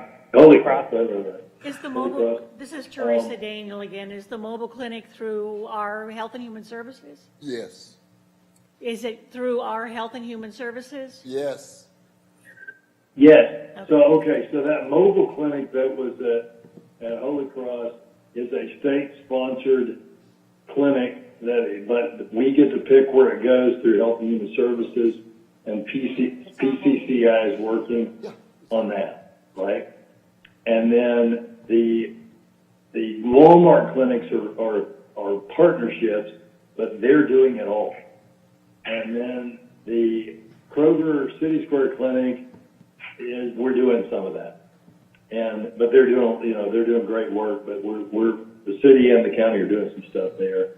And then what's happening at the AAC and at Ellis Davis, how that works out. And then also, of course, we still have the Amelia Court Clinic, which has a little bit of increased throughput since we last talked. Did I leave one out, Phil? I Of think course, that's the private. And then we've got the mobile testing that Parkland's doing too. Right, and then because the nursing homes we're still doing nursing homes, by the way. Like we'll probably do 200 or 300 tests in nursing homes at Parkland today. And then as the firefighters and their contractors take over, that will free up Parkland to do other populations, homeless, healthcare deserts, etc., that are in dire need of more testing. It sounds like we've made big movements on testing, and I wish that were true, but all of those Walmarts, put together, so each Walmart is worth 50 tests a day. If it's fully utilized, which it pretty much is, it's worth 50 tests a day for 3 days a week. So all 6 of them are 6 times 150, basically less than 1 day of the 2 mobile sites at Ellis Davis and AAC. And then Kroger is a little bit more throughput than that and more days. They're open 6 days, and they can do, how much is it, Phil? What are they able to do? They've done like 130 now a day. The Kroger one, I thought it was like 50 a day or so. But I thought they did more on them. Well, anyway, so there's 6 days. So, but at any rate, it's not the kind of throughput that we need in our STAR request, which is now a month old and doesn't seem to be getting any play. If the state would give us the reagents and the kits, we could tomorrow start doing 1,440 more tests at UT Southwestern. Tomorrow start Am I just sending out a press release? Yeah, y'all just send out a press release. Judge, this is Dr. Elba Garcia. I mean, all the information that you're saying is actually not in our briefings, but it'll be very interesting for us to know and for people to review how are all these testing sites doing, how we're measuring and how we're following, from the senior centers all the way to what you just mentioned, and also how we're coordinating with the city, with the mobile units that they have implemented, and which areas they're going and which areas they're going to go. So we know what we can go ahead and have a better idea. Right here, sometimes it's hard to hear you. And I know Sure. you're having a hard time hearing us too, so I think putting it in writing and be sure that all our constituents know where to check this information, either through Dallas County Health and Human Services, our Dallas County website. If you give us those pointers, we can help you distribute that information as well. Great, great. Last thing on the testing is we have the capacity to do 1,500 more tests a day at Parkland, both in our Seaford machines. But again, we need the states and the Fed to give us the reagents and the kits. We can run them ourselves. We have all the staff.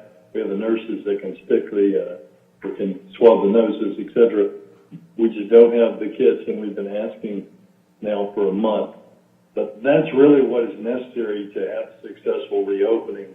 Remember that there's two components to opening America, the CDC Trump plan.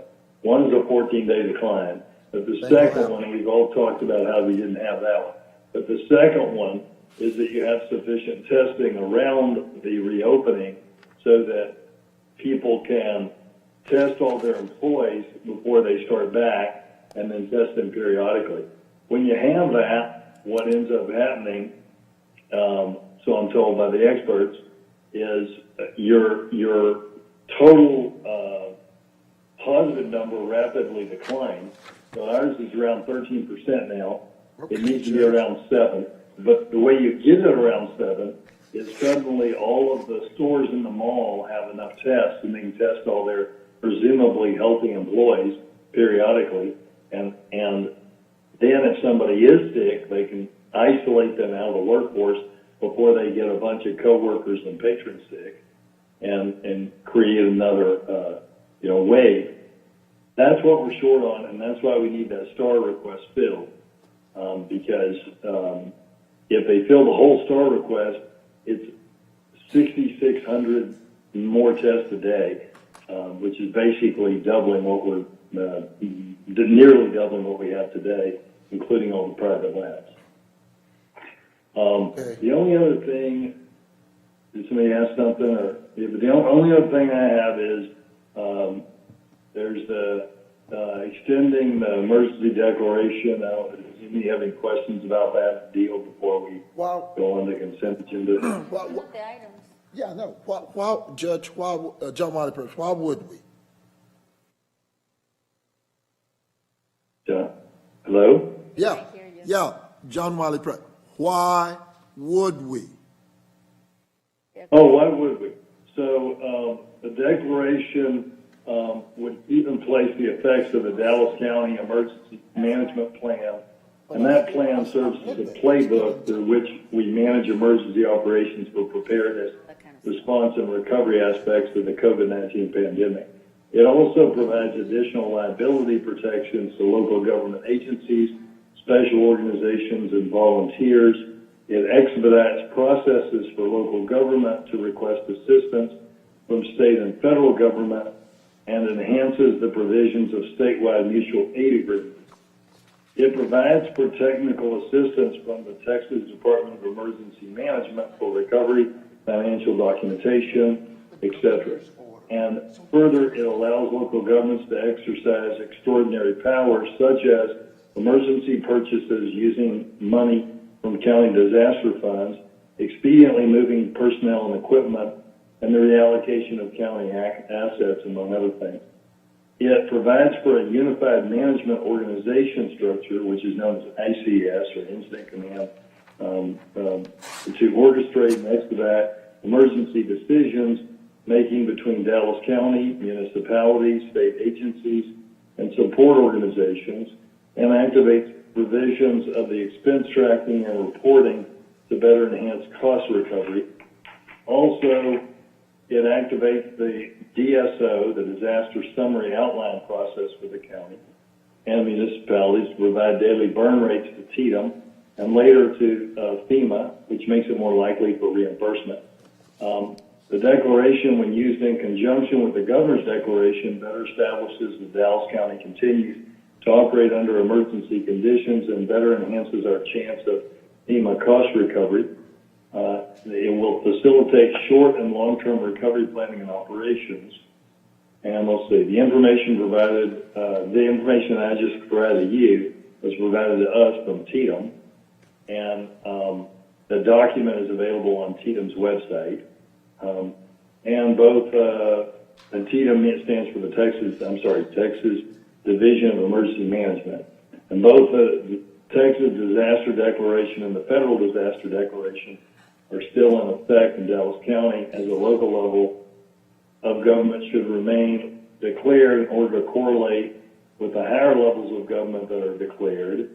And so I would just recommend that we do that in conjunction with Governor Abbott, which would be through June the 12th, I think. But Judge, you know, I've read all of this and agree with all, but the governor's declaration gives us the authority to do all of this without us having to either parlay that to you and or we have to be the conference collaborator on anything else that we move over and beyond this. You know, so the governor. Well, I understand your position, but that's different than what TDM and the law says. So, you know, I just read you all the things. No, that's not what the law. What does the law say that's different with us declaring a declaration than the governor's declaration? You know, because I mean they're basically the same. We can use the governor's declaration as a portal to do everything that's here. Well, I don't know. Is Doug Bass on? Since you, what I did is I asked that very question, Commissioner. I said, "Do we really need to do this?" You asked it to whom? To whom did you ask? I asked it to Doug Bass, who talked to Tito. No, I'm talking to a law. And gave you information I just gave you.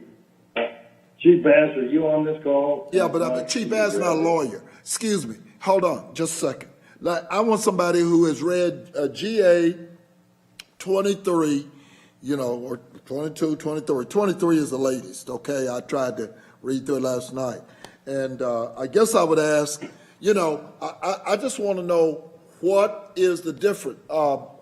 Judge Roden, have you had occasion to read the merits of extending an emergency declaration with regards to this versus the governor's? That's the only thing I'm trying to figure out. What's the difference? Russ Roden, Chief of the Civil Division. I have read the memo that Doug Bass put out. As I've expressed to you, I don't have any particular concerns or reservations about those. The governor's disaster declaration does cover Dallas County. It has implemented the state emergency management plan. I'm not going to disagree with Mr. Bass on those things that are set forth by TDM, but it does, we are under, as all counties are, the governor's state declaration of disaster. And so all of those things would apply. Yeah. The difference is, a significant difference would be that it would eliminate the ability of the county judge to issue executive orders under the local disaster declaration. But at this point, pursuant to the governor's orders, they have said that no local orders may be inconsistent with the governor's orders. So that is the interplay between the two there. Well, go ahead. This is Teresa Daniel. I have a question about parts of that, with full respect to the governor and the way that our system is set up, that he is watching out for 254 counties. I would contend that Dallas County may be a little different than Limestone County. Well, so that my concerns, the governor has 254 counties. No, 254, I mean, I think he took out of the deal if you read GA 23. But my point is, it covers everything else that's here. I understand that. I guess what I would like to see is, I see that there are issues, either maybe it's purchasing, maybe it's in what we can do with Disaster Act takes care of that. Okay, but I feel that I want to have a little bit closer handle on what we do here in Dallas County, and being able to interpret what the governor has indicated, and not to be contrary, because you're right, it's Can't very be. broad what he has said, but just to keep a closer handle on what we're able to do in Dallas County now and in the near future. Well, give me a for instance. That's what I'm looking for. Tell me what we could do that the governor's order does not allow us to do. Tell me one thing. I think it's putting. Commissioner, I just read it all to you. Well, I did all of this, but the governor's order allows, all of this. Tell me what it doesn't allow. That's what I'm asking. I mean, I read, contrary to probably believe, like I said, I did read GA 23. Well, What does it do? What does this do that does not do? I've just read it all to you. That's from Cheatham. I don't know what else I can do for you on that. Yeah. I asked the specific question you're asking. Can we just continue on without the need for this? And all of the things I just read are the things that you would lose, as well as, by the way, your ability to have a 1-hour meeting would be things, and there are probably some other things that aren't in Cheatham's memo that you would lose. But, again, when it comes to these executive orders, if that's folks' concerns, the only executive orders we have left deal with nursing homes, meatpacking plants, and testing, turning in testing. I may have forgotten one, but I think that's it. Turning in your test at private labs. But I think I see where everybody is on that. Judge, colleagues, this is Commissioner Koch. I understand, or at least can appreciate, the idea that implementing the disaster declaration locally may be the exact same effect of just relying on the governor's disaster declaration, but as a prophylactic measure, I'm fine with approving this disaster declaration only under the following circumstances. One, we get an Attorney General's opinion on a couple of our pieces in this current order, namely the Which ones, Commissioner? The one that you pulled, probably. Oh, but that. the supplemental order continuing requirements after expiration of stay home, stay safe. I want to make sure we can do what we're trying to do on door-to-door solicitation. Employers shall not implement rules regarding making a negative COVID-19 test or a healthcare note before returning to work. I mean, I understand that the policy wants there, but I don't know, and I want to be certain that we can do that under the governor's orders. So I'd ask that we get an Attorney General's opinion on C, D, E, F, G, and J in the supplemental order of County Judge Clay Jenkins on continuing requirements after expiration of stay home, stay safe.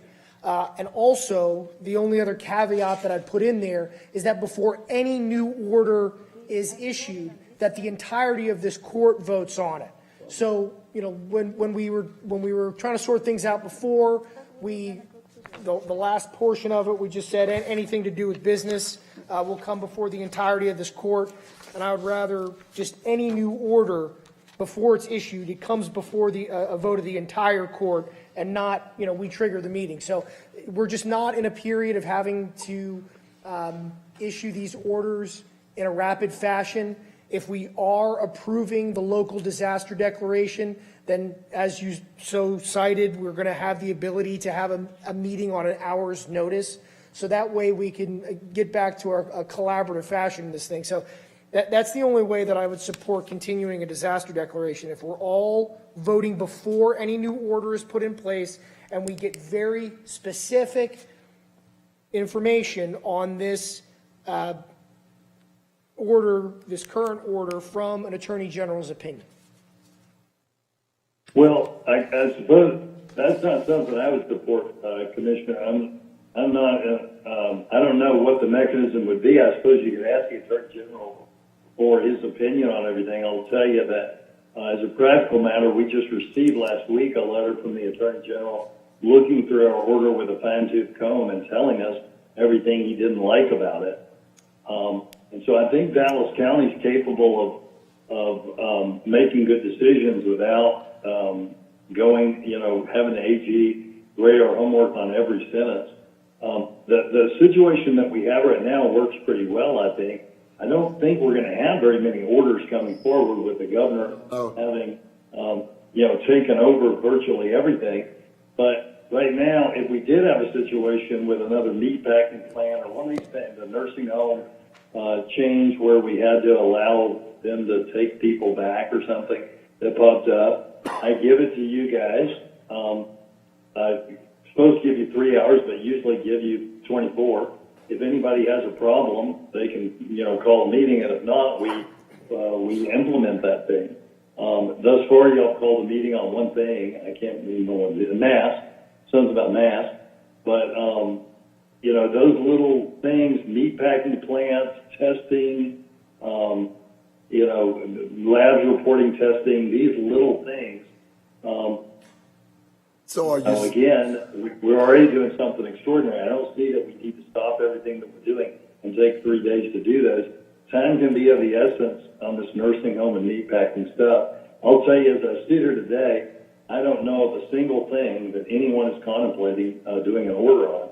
So I would just suggest that we extend it along with what the governor has done and continue to do our part for all the reasons that T.M. has laid out. So Judge, I think it is fair to say, or a wiser choice, I can go and ask for an Attorney General's opinion on those pieces. I'm satisfied with that. I'll go that route. Okay. But still, regarding the extension here, I'm only going to vote on this extension if we have in there that we have to meet before any new order is issued. I like that. Yeah, I can deal with that. All right, Yeah. I'd be opposed to that, but, I'll listen to my colleagues. Yes, it's Yeah. As I've said, It's the supplemental. the situation that we have is already extraordinary, but it's working pretty well. But Judge, just answer the question. Just don't do any new orders. I agree. That's that's the reason we had 2 or 3 emergency. Or the 2 Or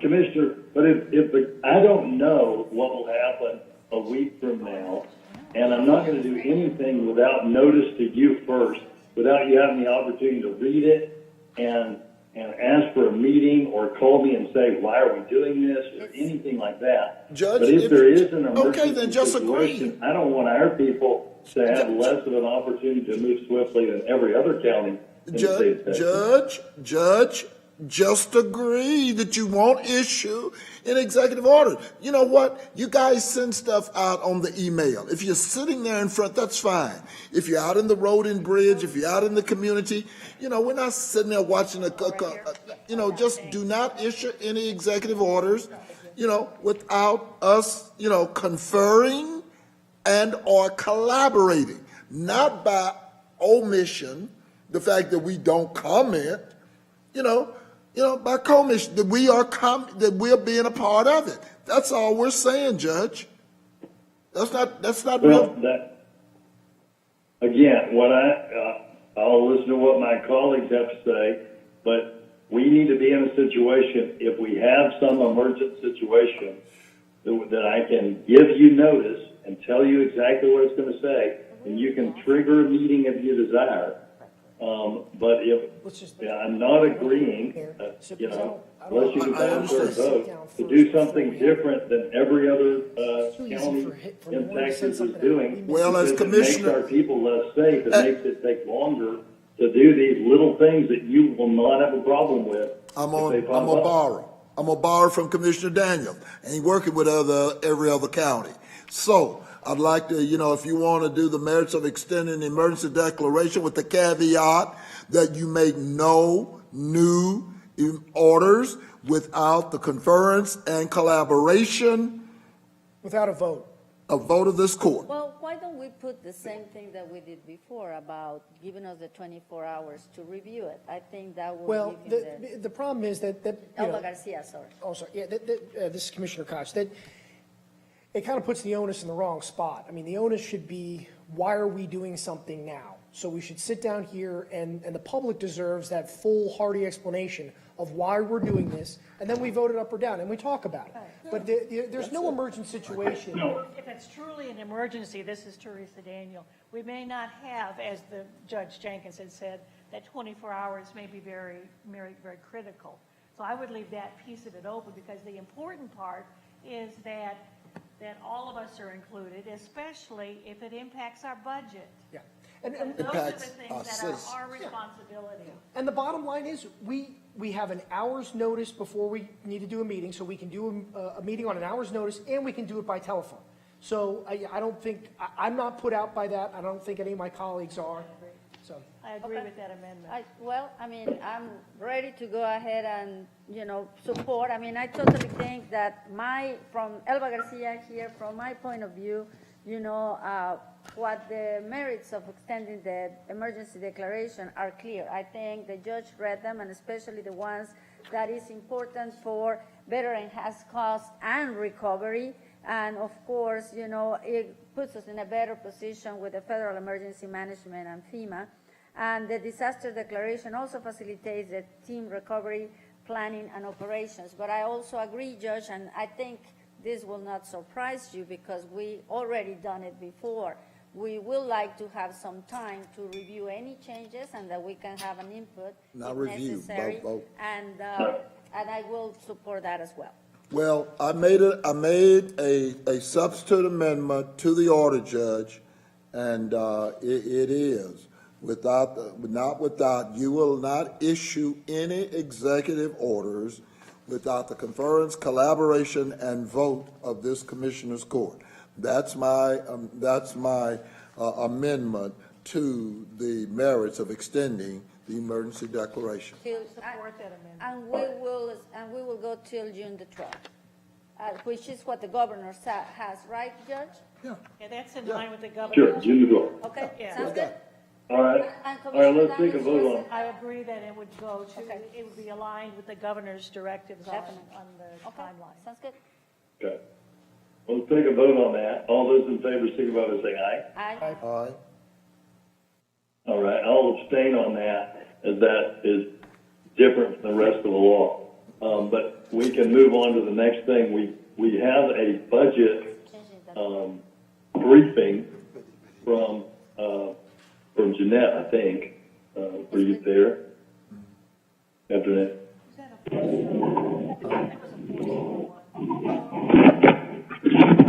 What's the four abstention? Yeah, 4 extension, yeah. Ms. Weed? She's here. Good afternoon, Commissioners Court. Jeanette Whedon, Office of Budget, and I am here to give a brief update, budget overview. And let me see if I can share my screen. Hopefully I do this right. So you should be able to see the presentation. Yes, 1 second. Oh, while she's doing that, my staff is just pointing out to me that the current orders that we have, guys, expire at midnight tonight, and this is meatpacking plants, testing, nursing homes, and perhaps others. I don't have them in front of me. So we'll need to take an emergency vote to extend those. Otherwise, you won't be getting any of those things tomorrow. sounds good. Yeah, that's fine. Okay. I would You want to second do that. that real fast? No. I'll make a motion that we. We'll just Yeah, I'll make a include it. motion that Just we extend the supplemental orders in effect until June 12th, 2020. Include it in the motion, Judge. I don't know what you mean. Sure, all you're doing is including the, you just said the meat, that which expires tonight. Oh, yeah. Well, that's how we'll do it. Okay, going back to that motion that we just passed. Was that what you're saying? Let's put it in that motion? Right. So let's re-vote on that motion real fast. Same thing that Commissioner Price said, except for extending the current orders until June 12th, 2020. Right. All those in favor, signify by saying aye. Aye. Yeah, but Commissioner Daniels had already said that, but okay. And Commissioner Garcia votes yes, too, as well. She's here. Okay, so Pot's right on that. Go ahead, Jeanette. No, you're fine. You're on mute, Miss. Okay. This presentation will cover year-to-date COVID-19 expenditures, an update on our 20 year-end projection, where we are in terms of fiscal year 2021 budget development, and as you recall, back in March, the county established 3 different categories to capture COVID-19 expenses. Since that time, on May the 5th, the county has approved acceptance of the CARES Act funding, created a new fund, and also created a new team to provide oversight and implementation of the CARES Act. In previous sessions, we've talked about what the CARES Act covers.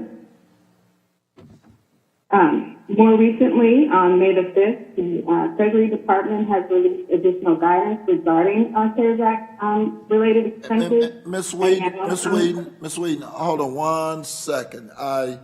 For some reason, she's not having clarity in terms of coming through. I mean, maybe it's just my ears, but it's kind of. I'm here. Yeah, well, you might can wait. It's difficult to understand what you're saying. Yeah, we're having a difficult time down here, Judge. Maybe it's just. No, it's me too. It's 2 or 3 of us, so we're all having a difficult time. Try it again. Can they adjust something? Try it again, Ms. Whedon, please. Okay. In previous sessions, we've talked about the CARES Act and what it covers. More recently, the Treasury Department released additional guidance on May the 5th. Can you hear me now? It's really, the sound is poor. Yeah, they're saying, Ms. Whedon, sorry again. Poor, it's just poor quality. Yeah, they're saying it's your mic. It's just kind of muffled. Yeah, it's muffled, and we're having a difficult time. Okay, he's gonna try. He's gonna try something. Okay, try it again, Ms. Whedon, please. In previous sessions, we've discussed what the CARES Act covers. A little better. Okay, try it. More recently, the Treasury Department released additional guidance on May the 5th regarding substantially different use. So, for example, if you have expenses that were included in your fiscal year 20 budget, now those expenses, and if you redeploy those expenses for a different purpose, you may be able to recover the cost of that expense under the CARES Act. Okay. Year to date, the county has spent $4.8 million responding to COVID. Since May the 5th, the auditor's office has been working to move those expenses to the CARES Act fund. The last bullet on the slide, again, because of the new guidance that was released, the county may identify expenditures that were included in the fiscal year budget that have been redeployed for a different use. So this will have a positive impact on our ending fund balance and our year-end projections. So keep that in mind as we move through the presentation. Looking at year-end projections on the revenue slide, the revenue shortfall has been adjusted since the last briefing. You recall in April, we were looking at a $25.9 million shortfall, and as of now, we're looking at an $18.6 million shortfall.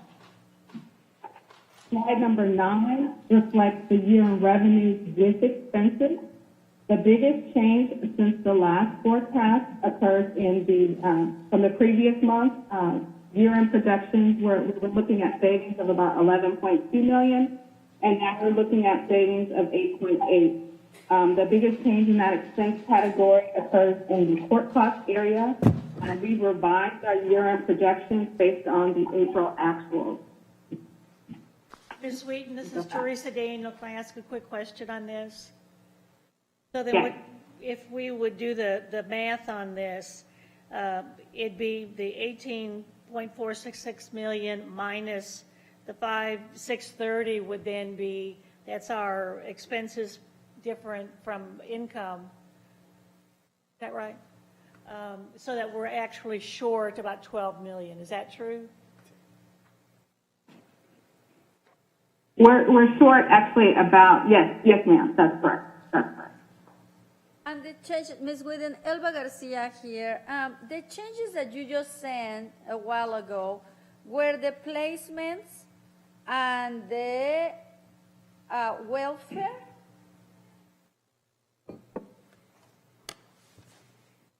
What would, I mean, the presentation that I originally have some changes that you just mentioned.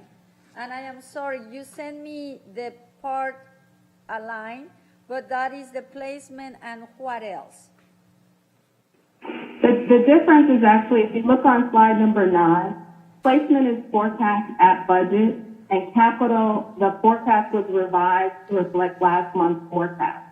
So So instead of 1831 went to 528. That's the change. Okay, got it. Thank you, Ms. Whedon. You're welcome. So slide number 10 recaps slide number 9, just walking through revenues less than budget by 18.6, expenditures less than budget by 8.8. As you know, the county's budgeted ending balance is actually an appropriated reserve. So if you look at the county's policy of 10.5% of expenditures, based on the forecast, we're at 8% of expenditures. Moving on to fiscal year 21 budget development, preliminary revenue estimates will be available in June. So as you know, Ms. Whedon, can we go back a minute? sure. So when you say the projection is 18.6 in the red, assuming what valuation and tax rate? Or you're I'm sorry, that's for this year, so assume what we already got. That's correct. So you're referencing the year end, the fiscal year 2020 year end projection. I got you. Okay, good. Go ahead. So looking at fiscal year 21, so we're not showing revenue forecast yet. We're stating that preliminary revenue estimates will be available in June. In previous discussions, you've already talked about the fact that property tax revenues reflect 69% of the general fund revenue budget. And as Mr. Nolan mentioned, these values will be based on values as of January 1st. And so I want to mention that due to the emergency declaration that was declared on March 13th, the voter approval property tax rate may be calculated with an 8% multiplier. So we're not saying that we're going to present a budget up to 8%, but you all do have the option to go up to the 8% multiplier.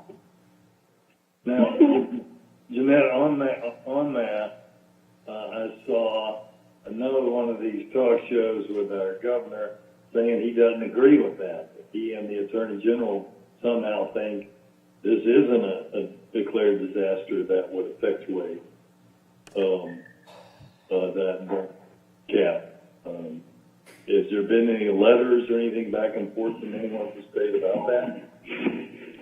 No, not specifically, but we can certainly ask our civil DA for an opinion related to this matter. But it does state that in the Texas Tax Code 2604 that the county is able to designate the officer to calculate the voter approval tax rate up to 8% if the county is located in an area declared a disaster area.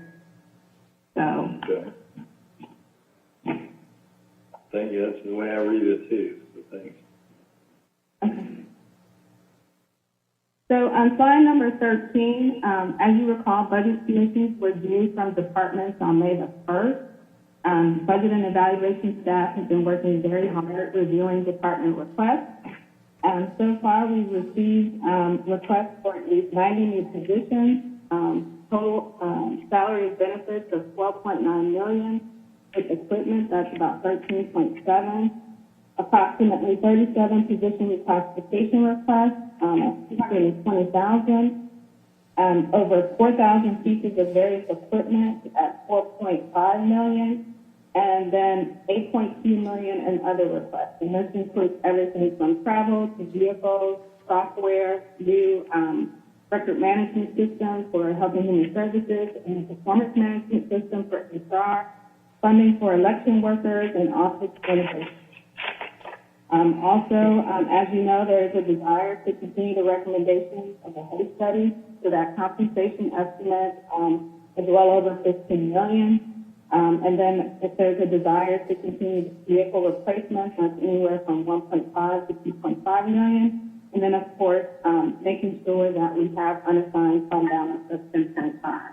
So these are all the things that we will need to balance over the next month. Looking at next steps, the budget committee meetings have been scheduled. The department should have received invitations from their assigned budget staff. Of course, attendance at the budget committee meetings is optional for county departments headed by an elected or separately appointed official. As Mr. Nolan mentioned, we will receive an estimated appraisal roll on July the 27th. And we hope to have final budget recommendations available to you all, as well as the different county departments by July 29th. And the 2021 proposed budget will be presented to Commissioners for August the 4th, with final budget adoption on September 16th. And that concludes this presentation. Are there any additional questions? Thank you. You're welcome. All right. Just one question, Ms. Whiting, on the 2021 proposed budget on page 13, the $8.2 million in other travel, vehicles, etc. And I couldn't hear very well all the other classifications, but are you ready to present some recommendations on those $8.2 million? So the way that we have the plan laid out for budget development, we have budget committee meetings scheduled in the month of June. And so departments will have an opportunity to talk about their base budget as well as their program improvement requests related to positions, reclassifications, equipment, and others. By that time, we will have preliminary revenue estimates from the auditor's office. And so we'll have a better sense of how much we can afford based on tax rate assumptions. And so we will, after listening to the departments and them presenting their case, we will come up with a list of program improvement requests, reclassifications, equipment, other that we can afford within the tax rate. This is THERESA Daniel. Then the bottom line question about this is that considering that there is probably going to be a certain shortfall from where you're working right now on a budget, just due to what is probably going to be happening with delays and with decreased property tax and those kinds of things. So that looking at your proposed budget right now, we may have to make adjustments in there. Commissioner, Dr. Daniels, that's correct. So one of the things that we laid out in the budget calendar, when departments received their instructions during mid-April, we told them we would ask for a budget reduction scenario. So we will do that as part of the budget development process. So depending on what the revenues look like, you may have an opportunity to decide that you no longer want to continue one program and maybe you want to fund something different. Thank you very Ms. much. Whedon, this is Commissioner Koch. A question regarding the bandwidth and ability to handle all these tasks. It seems as though, it's an unenviable position to take over budgeting in a normal cycle. To take over during one such as this, certainly presents a tremendous amount of challenges. And it's, my understanding that you need to expand your team and at least need to open up 2 additional positions as quickly as possible. Is that the case? And if so, how quickly do you need to do this?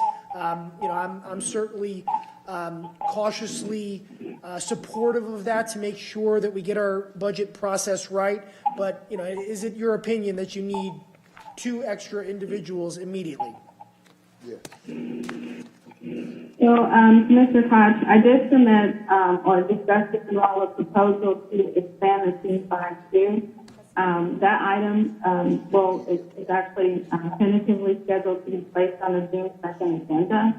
part of the challenge as we move forward, if we're trying to update our technology so that we're actually working within a budget system and not using an Excel spreadsheet, it would be helpful to have someone on board, sort of as the administrator that's helping us sort of build out the open platform. Yeah.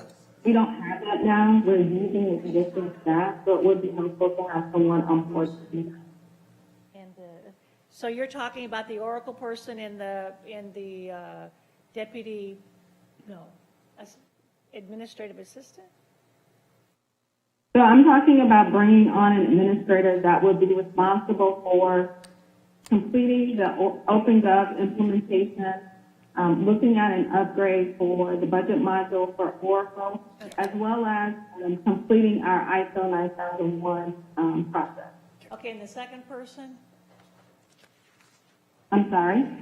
I thought there were two jobs mentioned. It is The two. one is Right. the overview of the OpenGov and the Oracle and the technology aspects.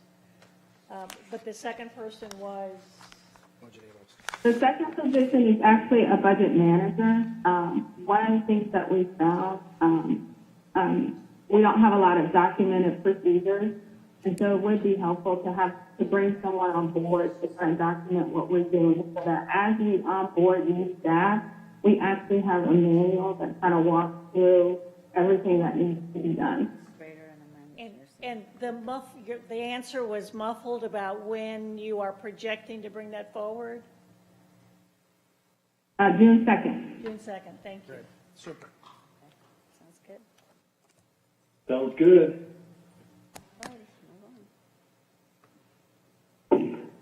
Okey-dokey. Are there any other questions? No, ma'am. Thank you very much. Thank you for your time. Okay, I think this concludes, unless I missed one. Yeah, this concludes our presentation. Next, we have the consent agenda pulling personnel, sheriff's personnel, as per Dr. Garcia. Is there a motion on the consent agenda absent sheriff's personnel? Motion. Second, Okay, there's been a motion and a second. All those in favor should vote by saying aye. Aye. So that, Judge, Motion carries unanimously. so that the record be complete, Commissioner Koch made and Commissioner Daniels second. Apologize. All right, and next we have the sheriff's personnel. Is there a motion on that? John Wiley Price moves. Commissioner Koch, second. Right? I just want to say Any on the discussion? record, I just want, Elba Garcia, Judge, I just want to put on the record, there's 27 new positions, of which 3 are Hispanics, 1 an Anglo, and 1 Asian. So, I mean, these numbers just do not reflect the diversity of Dallas County. And I talked to Chief Foster with the Sheriff's Department and Mr. Wilson. She's ready to have that meeting with us, as we continue to move forward. So this is just not acceptable. And in the juvenile positions, there was absolutely no Hispanics and 1 Anglo also. So, I mean, those numbers just, are not acceptable. So, thank this you. is Teresa Daniel, and I would like to say that I looked at those numbers also and was very disappointed. I know that there are a lot of efforts being made, but somehow or other they are just not producing results that look like Dallas County, so I'll be abstaining on this one. I made a mistake. I beg your pardon.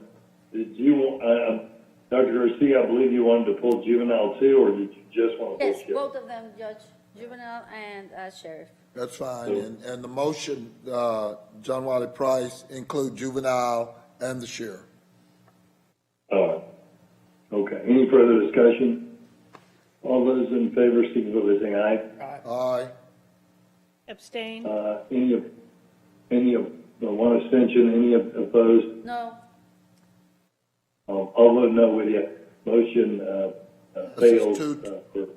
No, Two, two, motion fails. abstention. Oh, it's 2-2-1. Yeah, two. Yeah, 2-2-1. So motion that you need a majority vote to pass something, so that motion fails. All right. Stop. You cannot, these are budgeted positions. People are working. You cannot, it is a budgeted position. No. You, We've hold been on. through this Legally, before. They'll continue to work, but the vote of the court is no on this because of the lack of racial diversity. excuse me, Mr. Wilson, somebody needs to say something. These are positions that are budgeted. People are in these positions. They are working. We don't have, I mean, I understand all the whatever. I need Mr. Wilson to speak, and I need, to legally what we can do. You can't do that. Mr. Wilson? Well, by virtue of the fact that we can take votes, Commissioner. You can take votes, but you got to pay them. Sometimes did not go your way, and this vote didn't go your way. Damn that. I'm talking, stop. Legally, can we do that, Mr. Wilson? These are budgeted positions. Can you? No, we've been through this before. We damn sure have. And legally, we can't do it. Mr. Wilson? Commissioner Price, Bob Wilson, Human Resources Director. My understanding is that since these positions were budgeted, that they continue to be budgeted throughout the year and they continue to be filled. That was the. This is Darrell Martin, particularly to an elected official, separately elected official, since you budgeted those positions to that elected official and to that board, those positions have to be filled. And they have to be paid. Yeah, this has probably happened 4 or 5 times before, and the same thing will happen here as it happened before. They'll continue to work and continue to be paid. Okay. So it's perfunctory. Okay. I just want to make sure, you send a message like that and okay, got it. As long as the people are paid. Okay, got it. I hope the message is getting louder and louder also. Message, you can't fish, you can't catch fish where there ain't no And fish. I keep saying the same thing. Yeah, I know. Yeah, but you're still at the Trinity River trying to look for bass. No, it's also And Pleasant Grove Tallejo. and West Dallas and Mr. move on to things that are on Wilson, the Mr. Wilson agenda. is meeting with the sheriff and Tallejo and the new tools that we've given them to try to, catch the fish. All right, is there a motion on court orders K1 through 40 and addendums 41 through 49, pulling 41, 42, and 47 as things that have already been voted on, and pulling 21 and 43 for separate votes? 21 and 43 for a separate vote? Yes. Why? 20, okay. Commissioner Koch asked for those to be 1 separate and votes. 23. I'm 43. Okay. 43 or 23? 23. I thought he said 23. No, 21 and 43. 21 and 43. 43, Commissioner. 44. Yeah. And 2 and 34 are pulled by staff. Can we say it again? So 1 through 49, pulling 41, 42, and 47 as previously passed, and pulling 21 and 43 for separate votes. Okay. And 2 and 34 by staff. 2 and 34 by staff. I'm sorry, yeah. Oh, and 14, didn't you pull 14, Darrell? Didn't you pull that one about insurance? Yeah. Yes. Okay, let me do it again, guys, hang on a second. Okay, Right, 14 is so insurance. you pulled 14 and 34, right, Darrell? I'm sorry, it's 2 and 14 are pulled by staff. Not 34? Not 34? Not 34, it's 2 and 14 pulled by staff. Okay, 14, yes. I don't Okay, so let me do this again, guys. Okay, it's K 1 through 49, pulling 2 and 14 as per staff, pulling 21 and 43 for a separate vote, and pulling 41, 42, and 47 as previously voted on. Is there a motion on that? So move. Second, Teresa Daniel. Okay, motion by Garcia, second by Daniel. Is there any discussion? Lots of discussion. Any discussion? Okay. Hearing none, all those in favor, signify by saying aye. Aye. Any opposed? Motion carries unanimously. Next, we have number 21. Is there a motion on? I move it. 2020? Commissioner Koch, I move it. I second. Okay. John Wiley Price, Is second. there, Do we have Craig Morrissey on the line? Oh, I'll yield. Do we have? No, I don't. Yes, sir, I'm here. Okay, perfect. All right, commissioners, colleagues, I just want to tee this up a bit. So this particular order is very politely worded and is missing a pretty large conflict that I think is on us to resolve. And I'll, try to explain this as best I can, and Mr. Morrissey can fill it in. Essentially, what we're looking at is an additional budget allocation from amounts that are already budgeted in $100,000, essentially. Now, in this briefing, it indicates that because of the COVID-19 disruption to normal business operations, we've had to slow down testing, if you will, and have had a hard time getting the magistrate portal and the indigent defense piece together. This was very politely worded, and it unfortunately glosses over the fact that on the magistration piece, we are having an extraordinarily difficult time with the magistrates.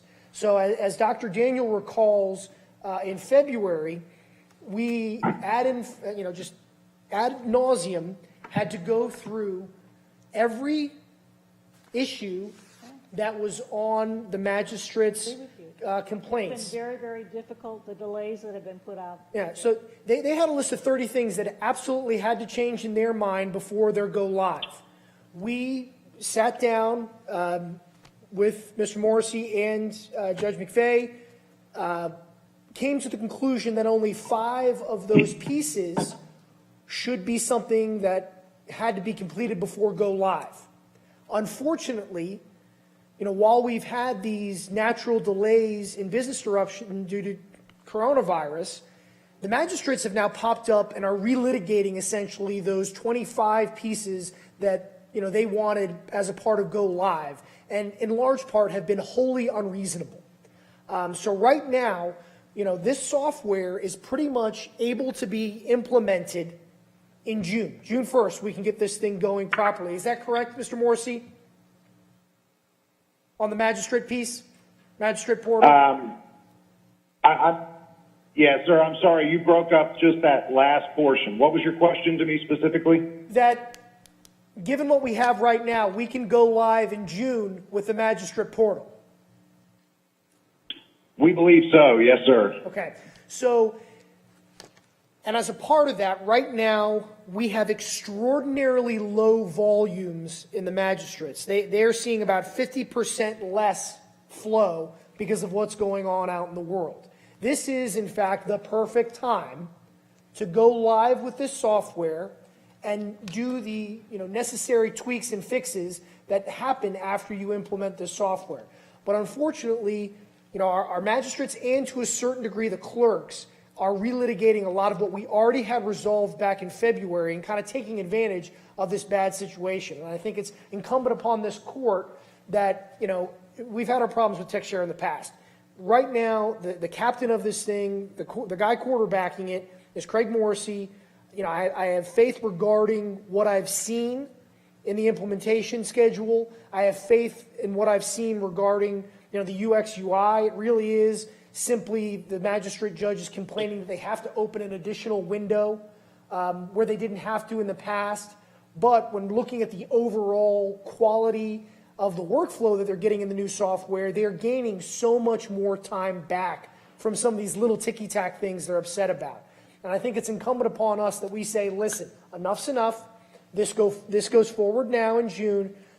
We follow the schedule that's being suggested in this court order, and we don't have any more of this, trying to delay and drag your heels. Because at the end of the day, the biggest problem that we face is the continuing challenges because of Davies.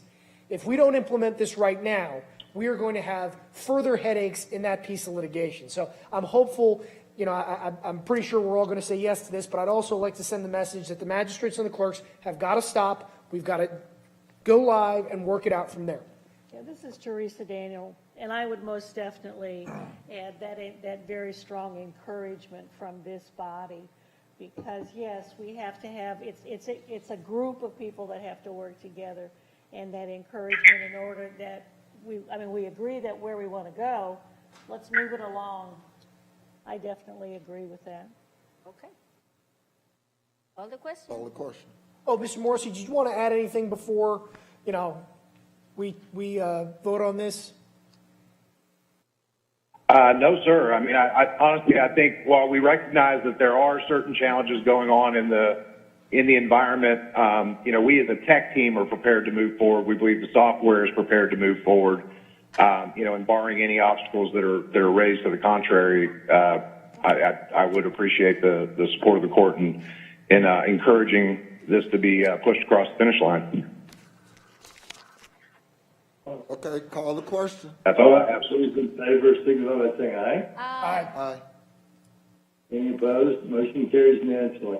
Next, we have court order number 43. Is there a motion on 43? I move court orders number 43. I second. Yes. Dunwally Price, I'm sorry. Motion by Price, second by Garcia. And Any colleagues, discussion? I wanted to make sure that we discuss, two pieces that the mayors are extremely concerned about. One, the census data that we're using from COG. I respect the fact that this had to be done, in a rapid fashion. Unfortunately, 3 of my communities, Rowlett, University Park, and Farmers Branch, are very heavily affected by the numbers that we're using. The Texas demographers' numbers regarding their populations are dramatically different. And so far as I'm aware, Sunnyvale has the same problem, that the COGS numbers vary differently from both census estimate and Texas demographer. So from what I understand, the fix here that we have is that we'd be, issuing our 20% of this 55 per, and then coming back to those numbers and correcting it. I want to make sure that we explicitly determine how we're going to do that. Is it going to be an average of the 3 numbers, the COG number, the Texas demographer, and the census data? Or is it going to be rather we select either the demographers or the estimated census? I just wanted to make sure that we have that piece in place. And secondly, I know that a number of these municipalities would prefer to have the full allocation of the $55 right away. I know that there's some hesitancy to do that because, we're the ones that'll be responsible for clawback. We are going to put in our ILA that, the local entities will be responsible to reimburse us for clawback. But if someone's, in desperate financial need, we may not, we may have a good paper judgment, but no way to get that money back from that city. With that all in mind, I can agree that maybe this needs to be a percentage. I don't know if it needs to be the exact percentage that the state is doing it at 80-20. Perhaps we issue it on a 50-50 basis, 50% up front and then 50% on the back end. That still gives us time to sort out the population issues, the discrepancy between COGS numbers and the Texas demographer.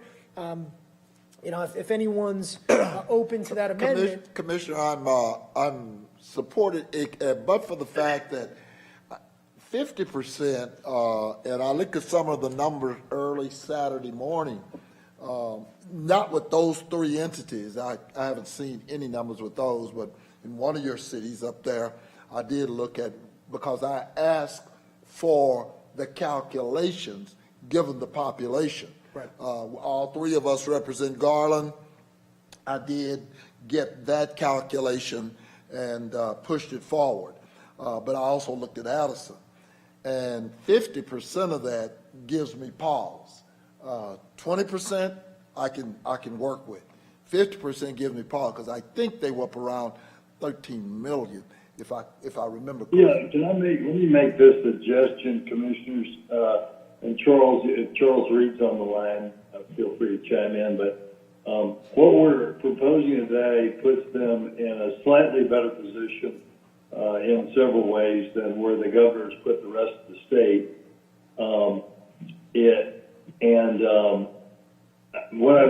What I would suggest that we do is have Charles come back and brief us in 2 weeks on the best way to true this up. I agree with you, Commissioner Koch. It needs to be accurate numbers. But if we were to just pick a formula today before Charles had a chance to run the numbers, it may not be the fitest formula. And then we can also look in 2 weeks if there's a desire to send them more, money, look at that as well. But the idea that Charles and his team are pushing forward is that they could get their money just as quickly as they submit things that run through our DA's office, et cetera, and we make sure we're not going to get hit on a clawback. But Judge, that's not the issue. The issue is percentages. I hear Commissioner Koch saying percent. Same thing like he said with Sunnyvale in my district. It's the percentage, and so and we are in fact on the hook at the end of the day. So there's two issues, right? Yes. Issue one is how many people are actually in these cities, and it will give Charles 2 weeks. He can come back with a proposal to hopefully satisfy everyone in working with the cities, et cetera. And then issue two is, should they get 20% money with no strings attached or more? And what I was saying is, why don't we give 20% today? And again, we can look at more in 2 weeks, or we can stick on the course of having them, apply for it like the governor's doing. This is Teresa. But to make changes on the fly with all this money is kind of dangerous. This is Teresa Daniel, and I've talked with my city managers also, and they fully understood, first of all, the population figures, and are willing to go with a very soon calculation that Charles Reed would supply that would, in the end, not harm anyone, but possibly would make a more equitable and a more current assessment of the situation. The second piece of the discussion, or the talk I had with my city managers, was that as far as the distribution, that we would in fact follow the state's direction, which would be a 20% now and 80% upon presentation of what the funds are going to go to, because the risk that the county plays was fully understood, because basically we have to be accountable for what we're doing, and the cities also recognize that they have an accountability responsibility, and thought that following along with the governor's guidance on this of the 20% now and 80% as the programming, as the distribution is presented, makes a lot of sense, and they understood and are willing to go forward with that. And this is Dr. Garcia, Judge. Just following what Commissioner Daniels just said and what Commissioner Koch said, I think that the recommendation of, right now everybody needs the money. Whatever we help with, and those items are in the agenda as well, with small businesses, rental assistance, and childcare. The reality is nobody knows their cities better than mayors, councils, and city managers. So I think the urgency of having the money as soon as possible, at 20%, those helps in the first step. Commissioner Koch, I'm hearing what you're saying. I think an analysis of what numbers could be the right numbers that Mr. Reed will present in next quarter and next agenda makes sense, so we all can see it and see how, especially some of us who have cities that are in different counties and different cities. So I really like, I'm going to support this motion and this item, with that caveat that we come back and look at the numbers like Commissioner Koch requested. And I'm okay with, and this is Commissioner Koch, I'm okay with coming back in 2 weeks regarding truing up the population numbers. But I'm wondering if there's any appetite to increase over 20%, because I think that a number of the cities have made it very clear that they can deploy, the entirety of the amount of money that they'd be receiving within, 2-3 weeks. Many of them are facing desperate need, particularly places like Farmers Branch. I've received some pretty urgent calls in that regard.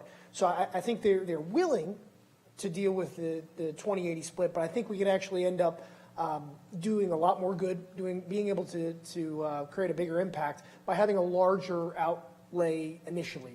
Whether it be 50 or 40%, if anyone's willing to go to 30%, I think that just gives the cities a little bit more lead time to put out some fires and then come back to us for additional funds. I would like to see the numbers before we do that, Commissioner. At this point, I'm not ready to change it. Fair enough. I'm there too. This is Darryl Martin. We can also bring back a proposal for the distribution, the 20/80 distribution in 2 weeks also, if that is the will of this court. It also gives Charles enough time to get his staff on board. Once he has staff on board, he can start monitoring a lot of these cities a lot closer. So if you give us those 2 weeks, hopefully he'll have staff on board and we can come with it, another distribution, Commissioner. Okay, sounds good.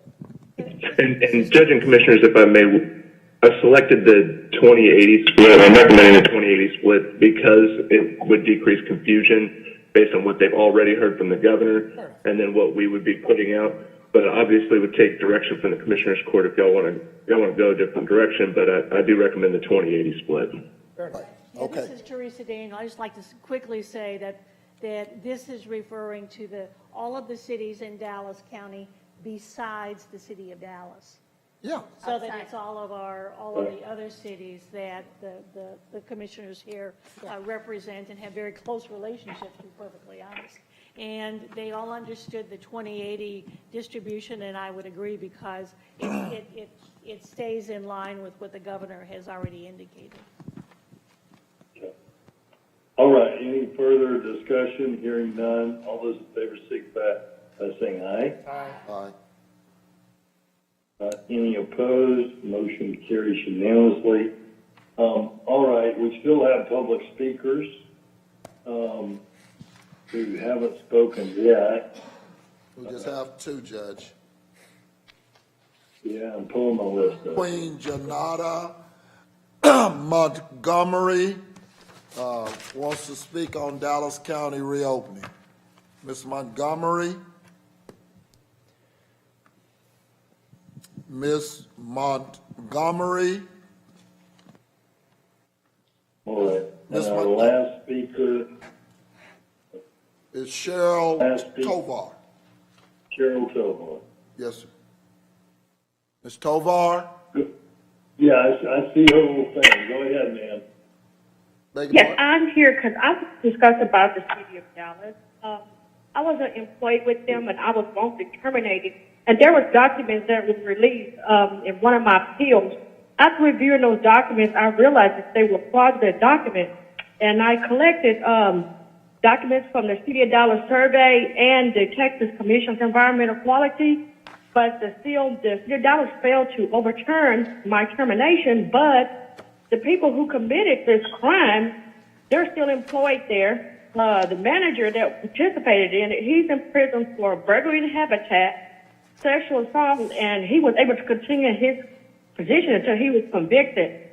And I've talked with the city council about this, and nobody has done anything about it.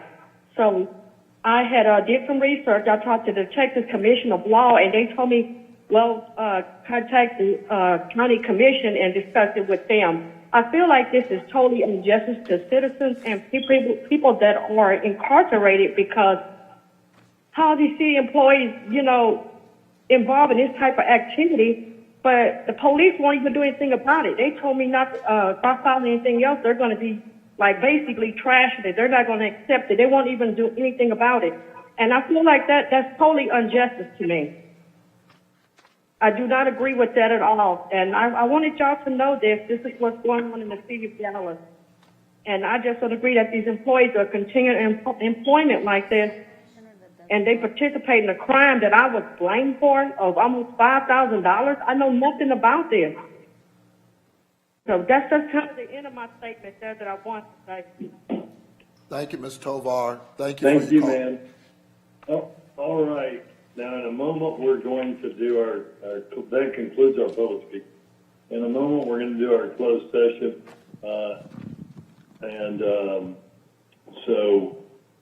In that closed session, we'll look at matters under Chapter 551 of the Texas Government Code, which have been previously posted on our website.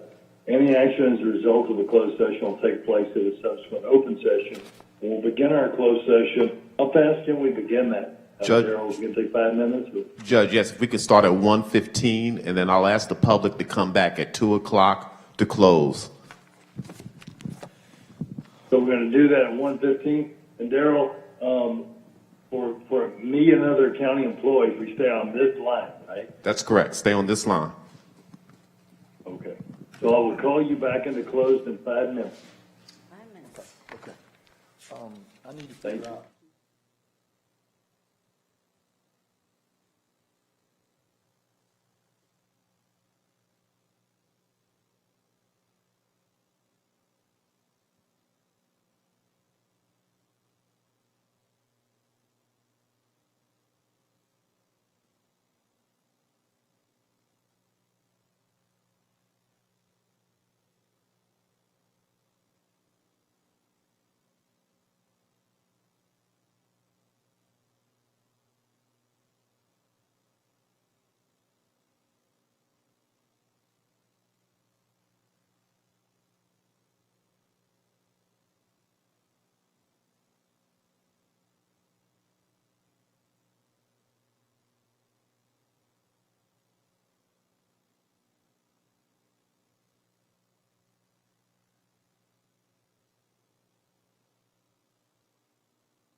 things by you. Oh, I have a quick question.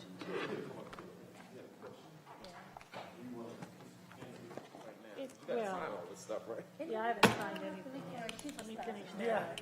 You have a little more time. That's that one. This is this one. Didn't the resolutions got signed Except for Clay, so you don't have to sign those. I certainly hope that he deigns to do it himself this time. Yeah. Is he gonna do that? Yours. This is mine, thank you. I appreciate This that. is yours. That's my, yeah, that's my Okay, and question. then these are yours. Let me go through it. Okay. Go through those. Sign those and just leave them. In back of the basket, Yes, put okay. it back in the basket and ladies will come. Okay, I'll be up in a minute. Okay. These shouldn't take long. You guys ready? Ready? Actually, we're finished. That's gracious, do I have junk?